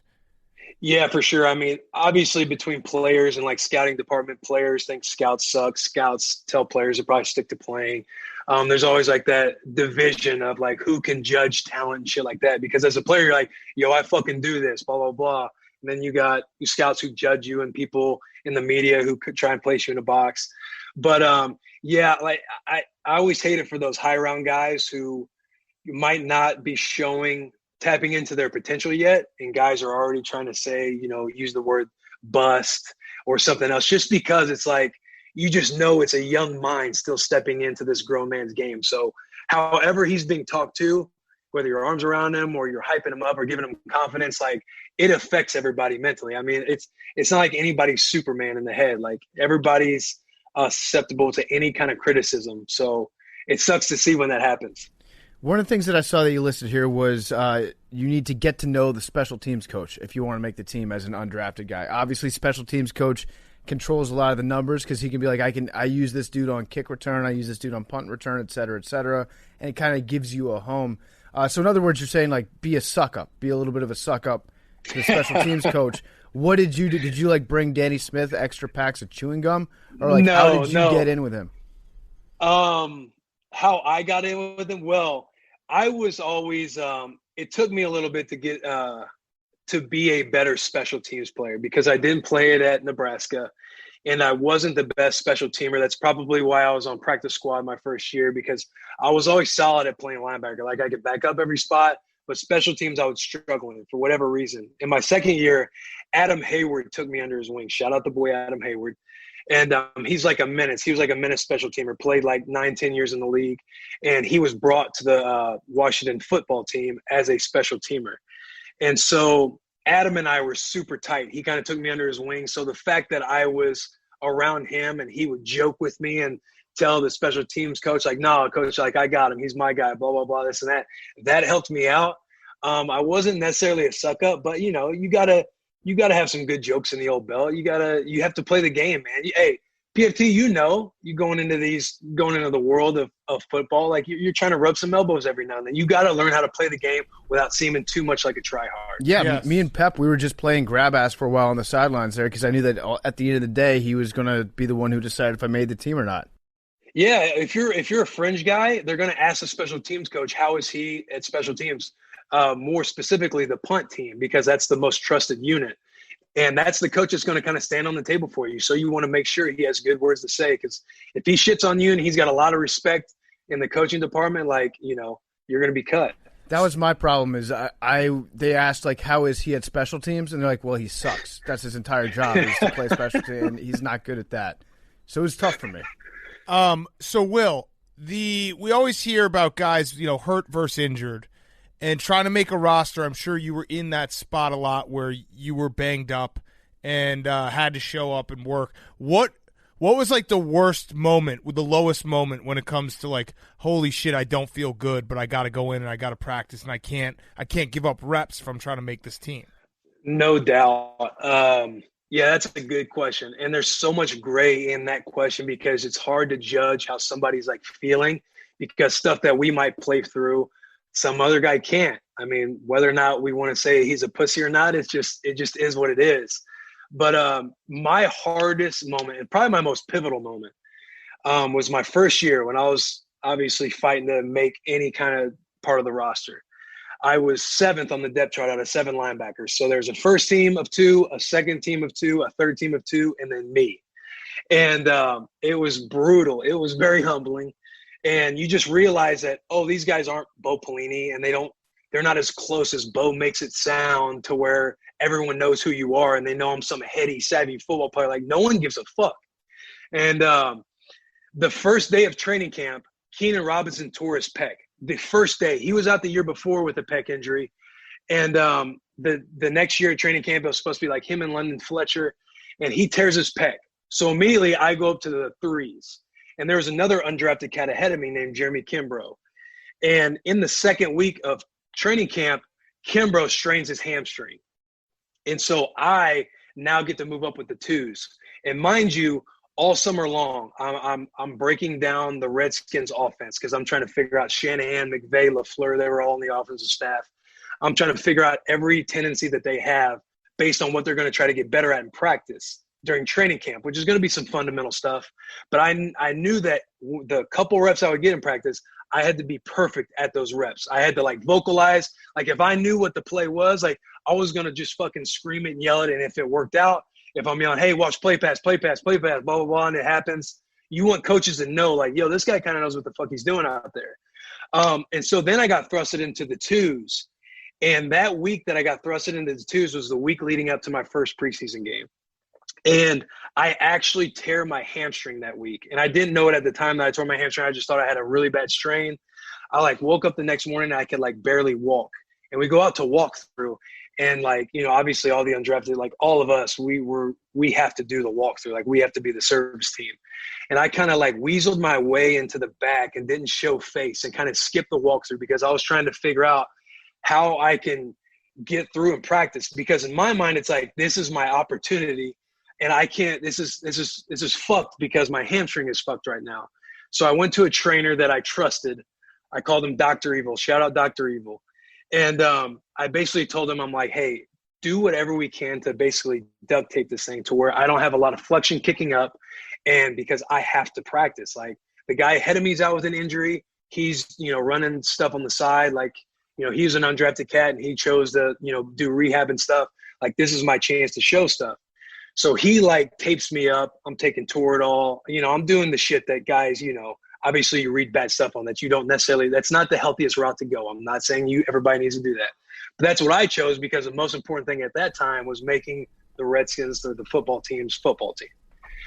And that day I go out there. Fortunately, my mentor flies in that same day. He's like making sure it just works out that he flies in that day.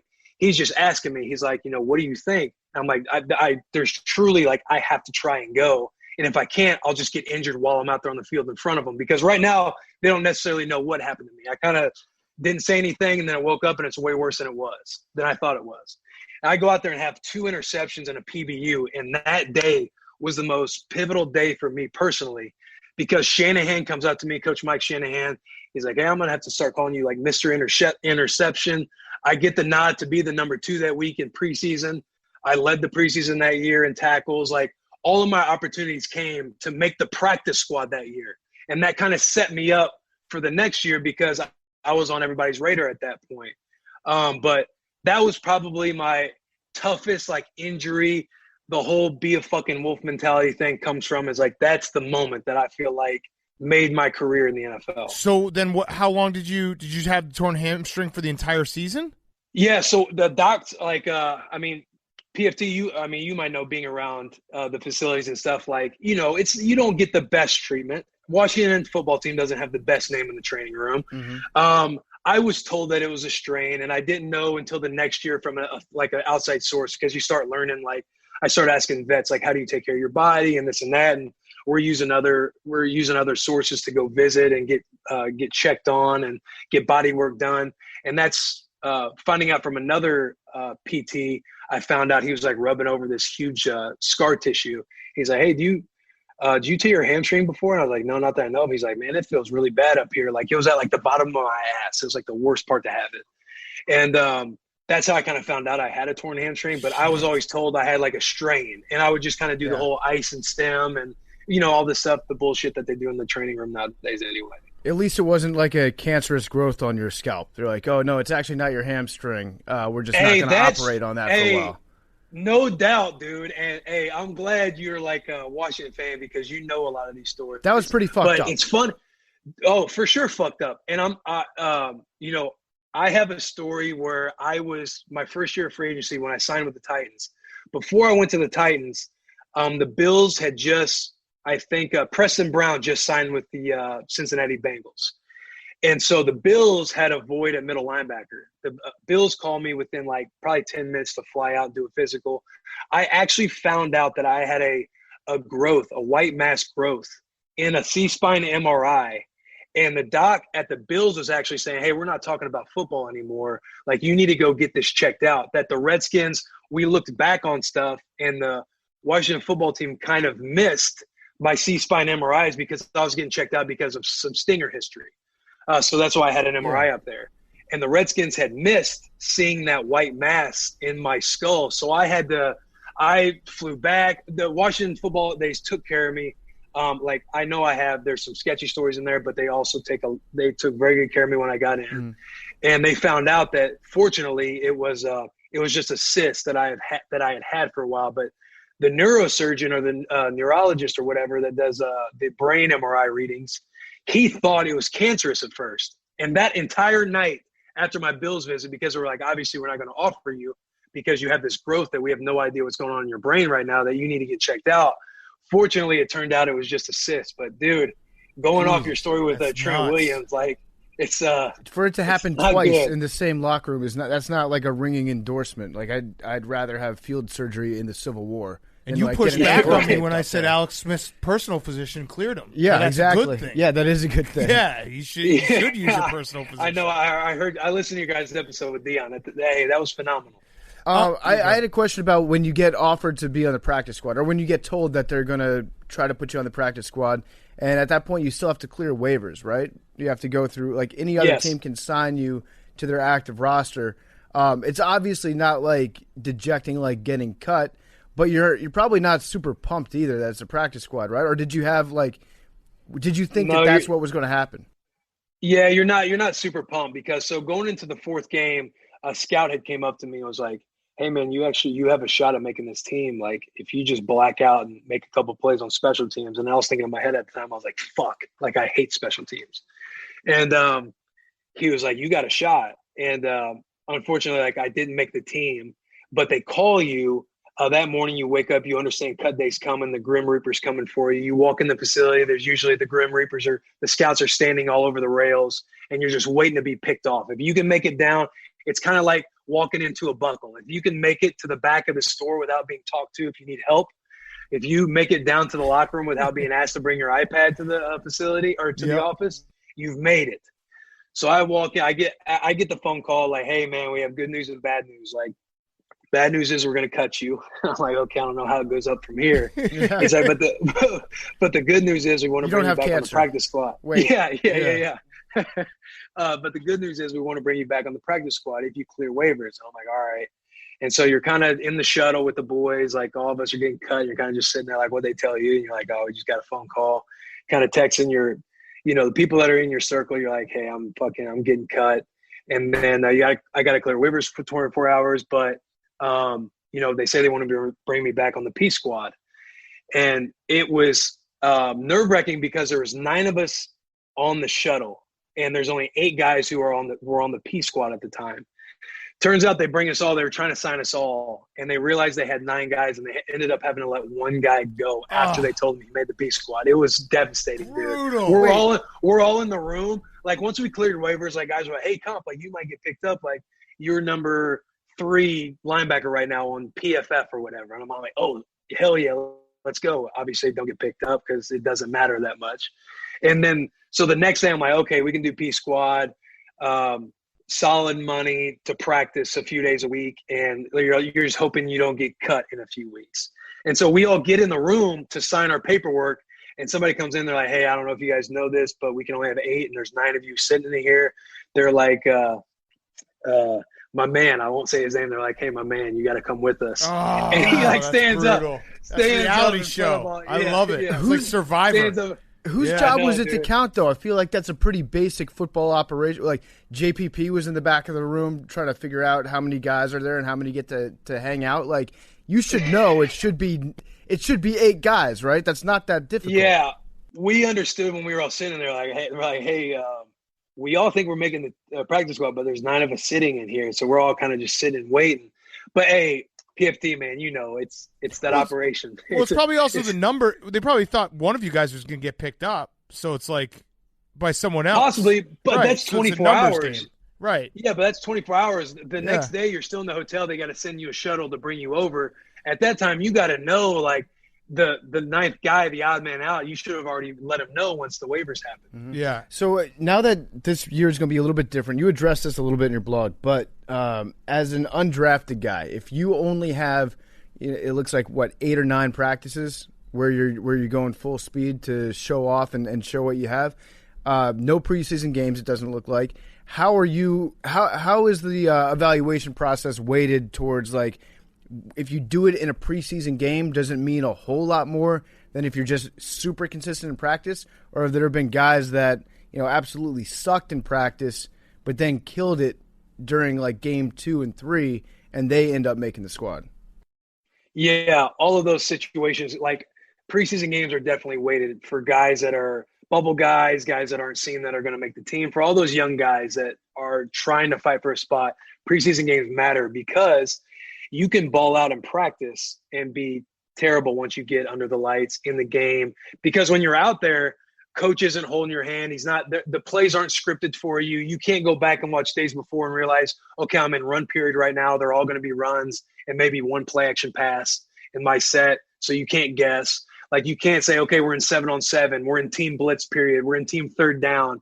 Like you're out there trying to think the game as the game's going with tempo, and coaches want to see guys execute that without a coach stopping the play, stopping anything. Oh, wait, he needs to fucking tie his shoe. You're doing it out there and trying to communicate with all the players, and you're trying to prove that you can take from the practice field to the game. Also, the opposite happens that you brought up where there might be a slappy in practice where he kind of gets a bad rap out of the gate, and he shows out in the game to where eyes get open and coaches might be not forced but advised to give a little more attention and see if that guy has something to him at practice. Because he could have gave a bad first impression or done shitty rookie skits, and he's just got a tarnished name. But then he balls out in that first preseason game. Everybody's like, oh, the man can play a little bit. So all of those things happen. That's why I hate that preseason isn't happening. Like, being older, like, it's nice that preseason isn't happening, but for those guys who are trying to make it the way I kind of came in, it's going to be fucking hard, man. Yeah. All right, so I had one last question. It is our body armor question. You drink body armor, right? Love body armor. Drinkbodyarmor.com. Check it out. You can also buy it on Amazon. Love the strawberry banana. Body armor's the best. So my last question was, this is actually kind of full circle. So I think it was actually the first Grit Week ever we talked to Bo Pelini, who you played for at Nebraska. So what was the biggest life lesson, grit lesson that Bo instilled in you when you were playing for him in Nebraska? Oh, that's easy, dude. It's his full mantra. It's his creed when he's coaching and leading. It's focus on the process, compete every day. And it sounds stupid. It's cliche as fuck. But Bo would always say, like, I am not here to babysit you. Like, you're either he had a standard of going to class, like teachers would email him notes and he would read them. He would read them in the team meeting room, and fucking, you can only imagine how he is in the team meeting room. But he'd be like, Josh Molek. And Josh would kind of pick his head up, and he'd say his name wrong. He'd be like, Josh Molek. He'd be like, Molek, sir. He'd be like, stand the fuck up. And he'd talk about sleeping in class, this and that. He'd fucking chuck a water bottle, and he would say, basically, I'm not here to babysit you guys. You're either an all the time person or you're none of it. Like, you're not just going to show up on Saturdays and play. You're going to go to class. You're going to practice. You're going to prepare. Like, everything is all about the process. Like, if you live in a results oriented world, you're going to fail because you're going to be moved by external factors all the time. People are going to label you. You're going to buy into it because all you give a shit about is what results are being said to you and what you're trying to attain and what you might miss out on. And he's like, it's all about the fucking process. And that was probably the biggest thing Bo instilled in myself. And I know he carries it for everywhere he coaches. It's focus on the process, compete every day. And it's funny because he coached Dion in San Francisco. I was listening to your guys' interview with Dion, which was awesome. He is the best to ever do it. But he had a story about Dion because guys would want to, be swaggy or dance or do stuff in college. And not that Bo made guys do it his way or the highway, but he would kind of tell stories and bring up examples of somebody like Dion, who he got to coach in San Francisco. He said one time they were watching film, and this guy, he messed up on a play, and the teammate was like, oh, don't worry about it. I'll get it on Sunday. And he said, Dion, Bo's words, not mine. I don't know if Dion actually put him against the wall or grabbed him by the shirt collar, but he said Dion told the man that, hey, you're either going to get it all the time or there's not going to be a Sunday. You're either going to put it on film all the fucking time or you're not going to be out there with us on Sunday. And he would always say that lesson, and it's just always stuck with me, dude, because the world doesn't give a shit what's going on with you. Like Right. I say it in the blog, like, you're the one who lives with your stress at night. Like, hopefully, fortunately, everybody gets to have a wife and they kind of take some stress with them. But even she doesn't know exactly what's going on at night when you're laying there thinking about what's coming the next day and the day ahead. And the sun's going to rise the next day. And you have a fucking choice to either bring that big dick energy or to shell up and let external people and factors move your emotion. Because when you rely on that, you're just going to fail. Like we scroll on Twitter all the time. You read bad shit about yourself and external shit's moving you, like, you're going to feel shitty about yourself. But if you know what you're doing and what right now, Will. Hey, you're getting me fucking you feel me? pumped. Yes. Well, I'm bringing medium, Yeah. average dick energy, which is huge dick energy. It's for a me, great- right? Hey, yeah, It's I'm a not great claiming to have message. it, but that's what I roll with. But I have to ask, with that message, what did Bo we were texting last night. I happened to be just flipping through the channels, and there was a game on the Big Ten Network. What did Bo say after the Big Ten championship when Wisconsin won 70-31? And hold on, Wisconsin, Kurt Phillips, the starting quarterback for Wisconsin, his stat line, 70 points, PFT. Guess his stat line. Wait, when you were texting with Bo last night? No, I thought that was Will, the story. with Will. Oh, I have no idea. You did I say was texting Bo. with Will before the show. Oh, okay. I thought you were 'Cause he texting was with on the Bo. show. No, with Will. He Okay. played on Nebraska. You played on Nebraska when they lost to 70 Wisconsin. to 31.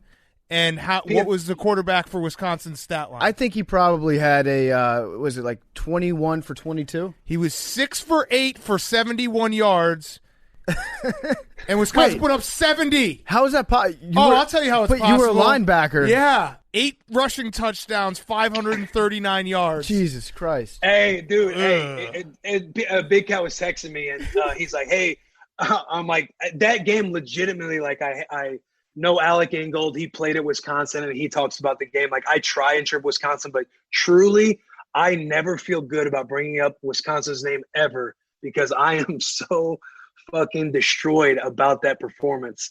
He's like, hey, at least Taylor Martinez, he had a solid run in the first quarter trying to make it better. And he did. It doesn't make it hurt any less, dude. What did Bo say after that? Because that has to be like the Bo that you don't want to see.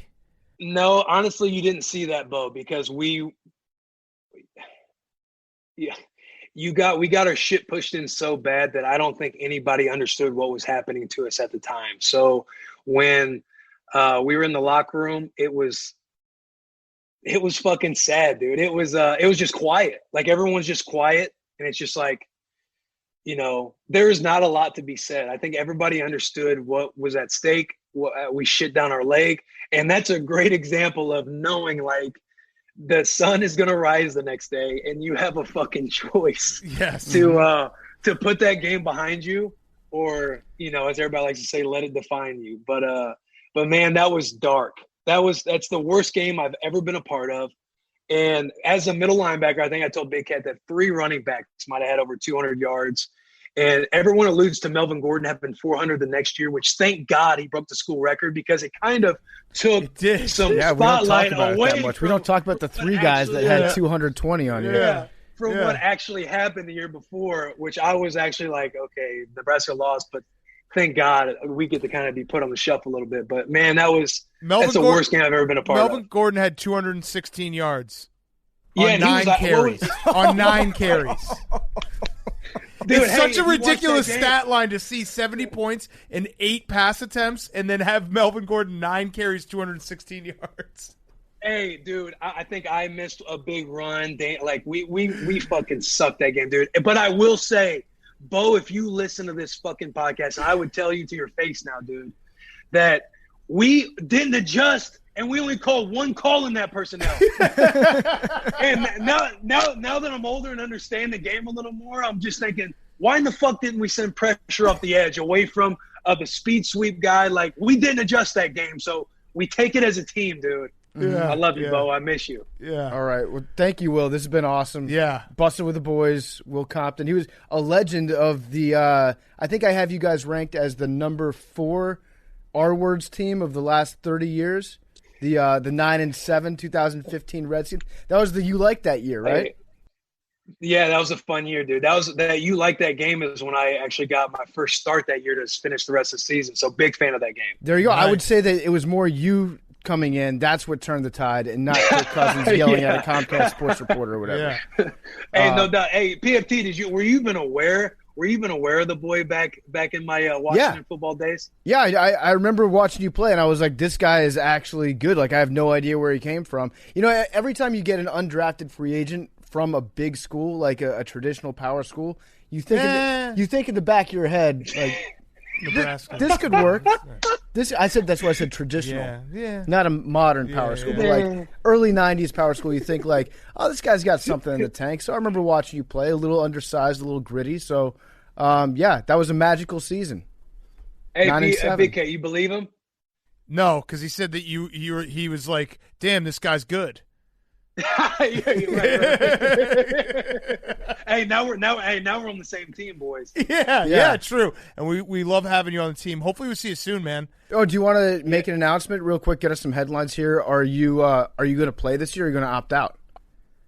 No, I'm playing this year. Okay. I respect anybody who wants to opt out, but I'm trying to get it one. I'm trying to get it for another one. Well, we'll frame it. We'll do a press release. We'll have Jake Marsh set up a press release. Will Compton officially opting in. While respecting players who choose to opt yeah, out. Hey, Right. I am officially opting into the 2020 season. Yes. My door's open. My phone's open. Everybody Yes. knows where to find me, man. Get your name going in the circle. Hey, we got that's you, what I'm bro. saying. We got you. Yes.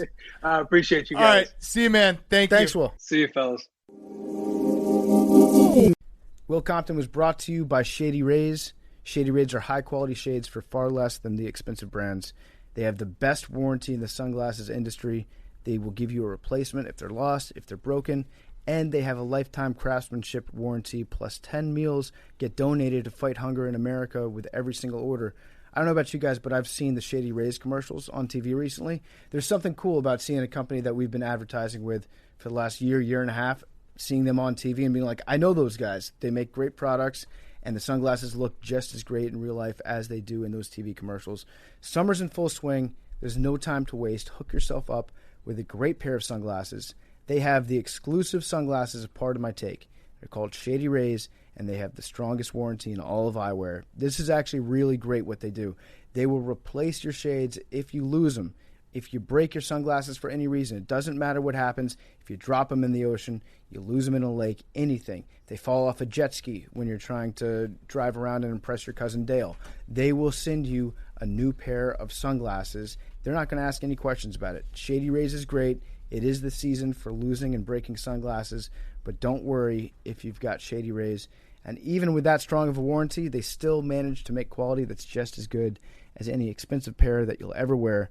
They've got polarized lenses, they're perfectly clear, and most Shady Rays are $48. That's right, $48. They are going to hook you up. Not only can you get a pair of sunglasses, a pair of Shady Rays for $48, but they will also toss in a second pair. That's right, they're doing 50% off 2 or more pairs at shadyrays.com. It's buy one, get one free. Get 2 pairs for $48 when you use promo code PMT50.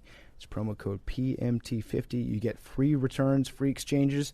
You either love the Shady Rays or they're going to pay to ship them back. That's it.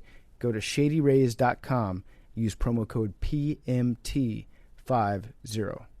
Okay, before we get to Guys on Chicks and finish up the show, let's go over Billy's sheet real quick. So if you're a reminder, Billy has been tasked with coming up with the hottest things of the day and giving it to us before the show. We have UFOs real. Everyone knows they're real. This is so stupid. I'm sick of the alien shit. Just tell us that we know that the aliens exist. Tom DeLonge proved it. Tom DeLonge from Blink-182 proved this So a year ago. Stupid. So this is old news by this point. Aliens came. We didn't care. You tried, news. Yeah. You tried to get us interested in the fact that aliens have invaded in the past and that we're not alone in the universe. But honestly, it's boring. They exist. We know that. Big deal. You said demon sperm. Billy then said, parentheses, just say that and don't say anything else. I think that would be a sick name for the Washington football team. Demon sperm. The Washington Demon Sperm. That's a really shitty goth like band name. Yeah. Demon sperm. Screw the Yellers. Hot Topic is stocked with those T-shirts. Demon sperm. Last Chance U's back. Sports Illustrated supplements. Billy, we've tasked you with coming up with a PMT supplement. What do you got? Well, so Sports Illustrated's making their own supplements. Honestly, their supplements kind of suck. Really? Yeah, they're basically just kind of like Kool-Aid with caffeine for their pre-workout and just like really bad. I love, by the way, that the Sports Illustrated is doing supplements.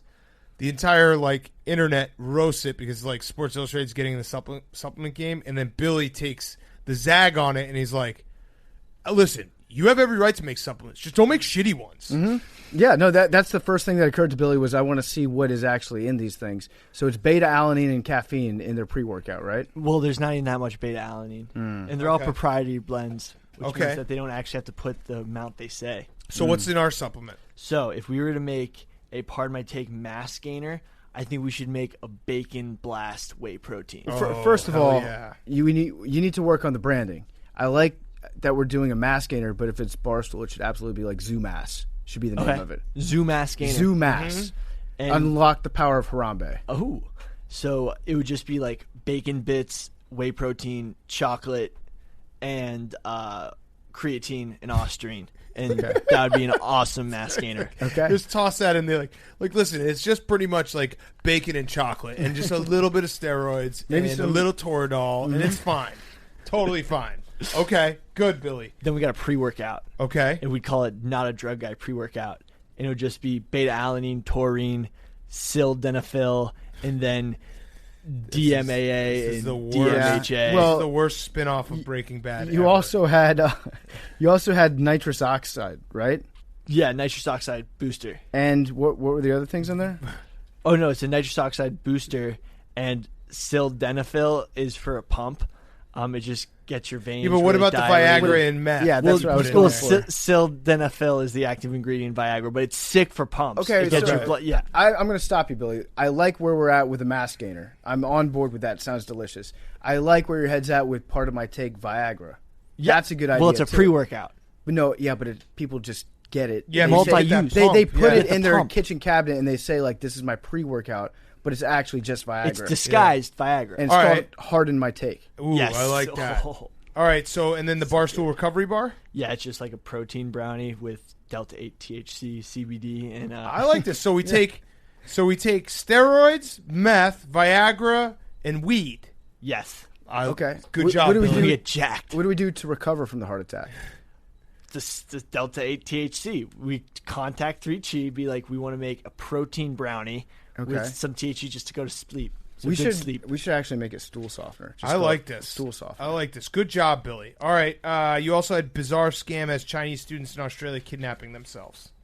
Yeah, basically they're like, you have to pay this fine, so kidnap yourself and pretend. That actually happened when I was at Wisconsin. Her name was Audrey Sealer. She kidnapped herself. She just went and went in the woods for like 2 days. Did And she they- go- They found her, or no? She came out, and then they're like, "Yeah, why'd you go to Home Depot and buy a bunch of rope right before you disappeared?" Interesting. So did she get money, ransom money? No, I think she just wanted attention. I think she dropped out after that. Okay. It's kind of cool. Yeah, it's kind of cool. I mean, if you're a product of the Chinese one-child policy, I imagine that shoots your value way up in the eyes of your parents, right? Yeah, true. Because Good if you got point. 2 kids, then your parents are like, "Fuck it, I can get rid of that one. I got a backup in the shed." And now the last one was just Ellen sucks. Okay. Sure. Oh wait. Oh, and Mike then Tyson. Mike Tyson joins Shark Week again. I think we're out on Shark Week Yeah, we're out on Why? Shark Week because it's because they don't kill anyone. Okay. It's lame. I want death.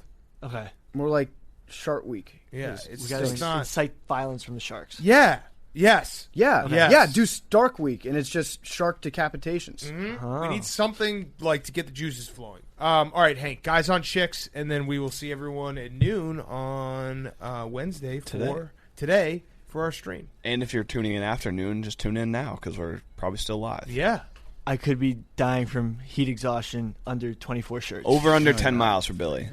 He's gonna get over because I know Billy. He's gonna burn himself out. He's gonna do like 12 miles in the first 2.5 hours, ca- and he's gonna be like, "Do I have to keep going?" Yeah, the calculation is going to be when is Billy bitching at us like untenable, and we're just like, you know what, fuck it, Billy, will you just quit? Yeah, he's going to fake fall. Right. That would actually be very funny. Just took that away from him. It's, pulled Gotta think about Put a that. Neymar.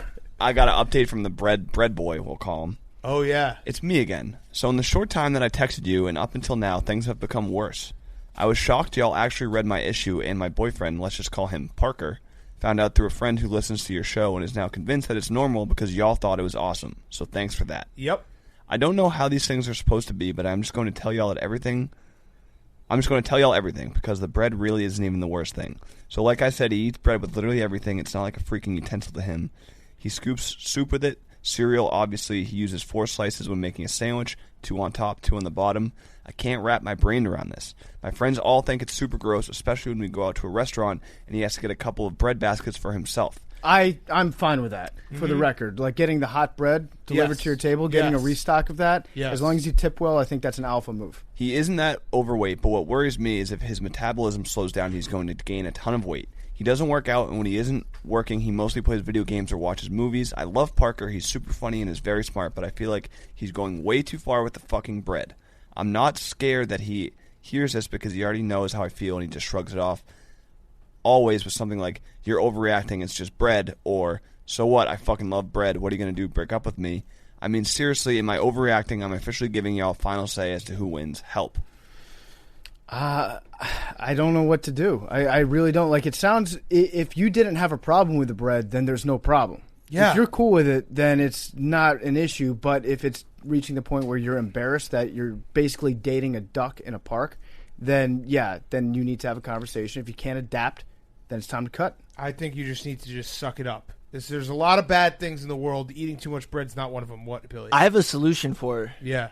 What she's got to do is she's got to take laxatives and just keep poisoning him with laxatives, and so he's shitting himself all the time. Then be like, oh, maybe you It's the become bread. allergic to gluten. Gluten-free, And then yeah. you convince him he's gluten-free. Ooh. Okay. That's not how a you bad could one. do it. Not a bad one. By the way, I saw someone tweeting being like, I can't believe you guys thought that was real. I just want to make a PSA real quick. This goes for the Waffle House guy too, which I've heard maybe not real. I don't give a fuck, okay? We are what? You think we're just going to get more fake things? That's fine. I don't give a fuck. If it sounds remotely real, I'm going to read it. It's like wrestling. Just shut up and let me have a good time. Don't be the guy on the internet who's like, fake, fake, fake. Shut up. Yeah, you don't need to Snopes check a guys on chicks question. Correct. And this girl followed back up. Yeah. And without anything funny, just being like, no, this Dude. is serious. Like, what the fuck do I do? If it's a great tale and it goes on for weeks and weeks and weeks and has plot twists and everything, I'm just watching, Real Housewives. I don't care. It's fake. I think this girl sounds awesome. The fact that she's just dealing with this. Yeah. She realizes it's strange. It becomes a problem when you forget how weird it is. Mm-hmm.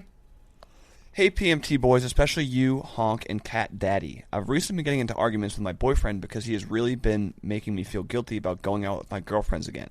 Last night, he told me that he refuses to get sick because I want to go out and get wasted at a bar. Now he does everything without me. He cooks dinner and takes it outside while going for a long walk to avoid eating with me. He sleeps on the rug in our room because he apparently can't be in the same bed as me. I've told him countless times that I have other people I want to see. Is he being a paranoid little bitch, or do I need to understand his concern? How do I go about this? Wait, what's his concern? Getting sick. Oh. She's going and hitting the bars with her gals. Okay, it's got it. Coronavirus. Got it. He doesn't want to get sick. Yeah, you're kind of being the jerk here. Just get an antibody test. Yeah, you're going out all the time, and then you're like, can you believe my bitch boyfriend doesn't want to get coronavirus? So, but her complaint is that he's hanging out around. He's sleeping on the bed or on the floor next to the bed. Yeah, he's just basically staying away from her. Yeah, but if you're going to try to not get coronavirus, you want to put a little bit something more than 2 feet. Yeah, So he's not even doing a good job. Yeah, of that. I'd say you probably should have a talk and be like, hey, maybe I won't do this all the time. No, I don't think he's being the bitch here. We also asked for suggestions for staying up for 24 hours, and this person said, for 24-hour grit day, have Kate come on the stream and show you how to make Ranger dip and use hot sauce under the eyes to keep you awake. So we Is might have that to do that. Is it like Beeson? We might want to bring Yeah, we Beeson should back. bees. People said that as Beeson well. is cool we as should shit. bees for sure. Let's get some bees. Mm-hmm. Hey, PFT, Big Cat, and future OBX star Hank. Hank Oh, yeah, B. congrats, Hank. Thanks. I don't know what for, but You're going to be on Outer appreciate it. Banks, too. Wait, you are? I don't think so. I think my girlfriend is trying to get on. Ria's trending about it. So I feel like I think you are. They can't say no. Can you invite me? Yeah, How mad would you be if Rhea got on and she didn't invite you? not mad. I mean, I didn't even like the show that Little much. mad? Anyway, my boyfriend and I Henry. recently moved into a one-bedroom apartment, our first place together. Every time I go poop, I turn on the shower so he cannot hear me grunt Dude and bomb. fart. Dude bomb. He recently asked me why I shower in the middle of the day, and I have told him that it is my midday sanitation to avoid COVID. The other day, I came back from running errands, and he was in the shower around noon saying he was joining the midday sanitation idea. Do I tell him I'm not showering, or do I keep it a secret? No. What happens when we have a COVID is a thing of the past, and I am still pooping with the shower on? What other alternatives do you two have for me? Dude Love you bomb. guys. You could dude bomb Literally dude bomb it. it. He'll never know. He walks in right after you, and it a smells dude like bomb? The potpourri. dude bomb is the thing that dude products are selling, where you put it in the toilet and it neutralizes all the smells. Yeah. Take 10. I think what the boyfriend... Start doing your hair. The boyfriend probably just saw oh, my girlfriend takes a shower every day around noon. I'm going to do that too so I can crank one out. Yeah, he's jerking off. He's jerking off. How do I get my boyfriend to suck my toes? Ask him, hey... Peanut butter. Yep. Good call, Billy. There it is. Good call, Billy. How do I get my boyfriend to stop making that slurping noise when he's blowing me? I've asked him before because it grosses me out, but he must keep forgetting in the moment, and I don't want to interrupt and kill the mood. Also, you guys should try caffeine. caffeine to stay up. Yeah. Okay, how do I get my boyfriend to stop blowing me? Making that slurping noise. Oh, okay. It's the noise that's an issue. I suggest just getting earplugs. Peanut butter. Yeah, peanut butter. Smear peanut butter on your penis. This is a weird addition to Guys on Chicks. Smooth, not Hi, chunky. everyone. In the past month or so, my boyfriend has developed a weird habit of licking me all the time. We will hug, and as he pulls away, he will lick the side of my face. I reach to hold his hand, and he will grab my hand and lick it. I've told him to stop and that I don't like it, but I think he's doing it without even realizing it. I get that quarantine is hard, but any advice on how to get this weird habit to stop? I'm tired of feeling like a lollipop and not in a hot way. Not peanut butter. No, that will be worse, Billy. Yeah, I just fucking mental pretzeled you. You're like, wait. Or wait. Yeah, wait. You were going to say peanut butter. Is he allergic to peanut butter? How about no? Because then peanut butter. Well, how about poisonous peanut butter? Super bitter peanut butter. Spicy yeah. peanut butter. All right, well, let's end there. Or do you have one more? I got one more. Okay. Let's keep it weird. Hey, Sexy Cat, PFT, Frat Boy, Hunk, Hank, and Big Dick Billy. My boyfriend has started to call me Milkmaid. Anytime he wants to have sex, he says in a child voice he wants his milk. And he says it until we do it. That's it. They didn't even ask a question. They just... Fuck yes. I like that I like guy. it too. What a nice guy. My milkmaid. Did you see there was one of those obviously fake Reddit things going around today where this girl was like, I date a 19-year-old guy, and he gets upset at me because when we fool around, my nipples don't lactate. And he thought... The guy thinks that that's when girls come. They just shoot milk out of their nipples. Keep going with it. Keep going. All right. The milkmaid that's a very good compliment. Yeah. You could be called a lot worse. That's a great nickname. All right. We'll see everyone on the stream. Billy, you want to talk to people? Give them a little... you've done a terrible job with this, by the way. You were supposed to give a speech at the end of every show. Your closing thoughts. Billy. Please do it. Love you guys. Well, honestly, there's aliens, according to the government, but I don't think the aliens come from outer space. I actually think that they come from within the center of the Earth. Because think about it. What's more likely? People or beings traveling from thousands of millions of miles away in different universes to a place with life, or a place with life having more life just deeper underground? Because think about it. There's two sources of heat and energy coming to Earth. It comes from the center of the Earth and the sun. We live on the surface of the Earth, so we get energy from the sun, and that's how photosynthesis works. But there are life forms down in the deepest parts of the ocean that get energy from the center of the Earth, geothermal energy. So it's very plausible that there are beings at the center of the Earth that are coming to the surface, and those are actually the aliens. What about the UFOs? They fly. Where did they come from? They come from the center of the Earth. How do they fly? Where there's a lot of air. They come, they just know how to travel through the water. Like, people say UFOs sometimes come from the water. Bermuda Triangle. All right. Talking away. I don't know what to say. I'll say it anyway. Today's another day to find you shine away. I'll be coming for your love, okay? Shine away. I'll be coming for your love, okay?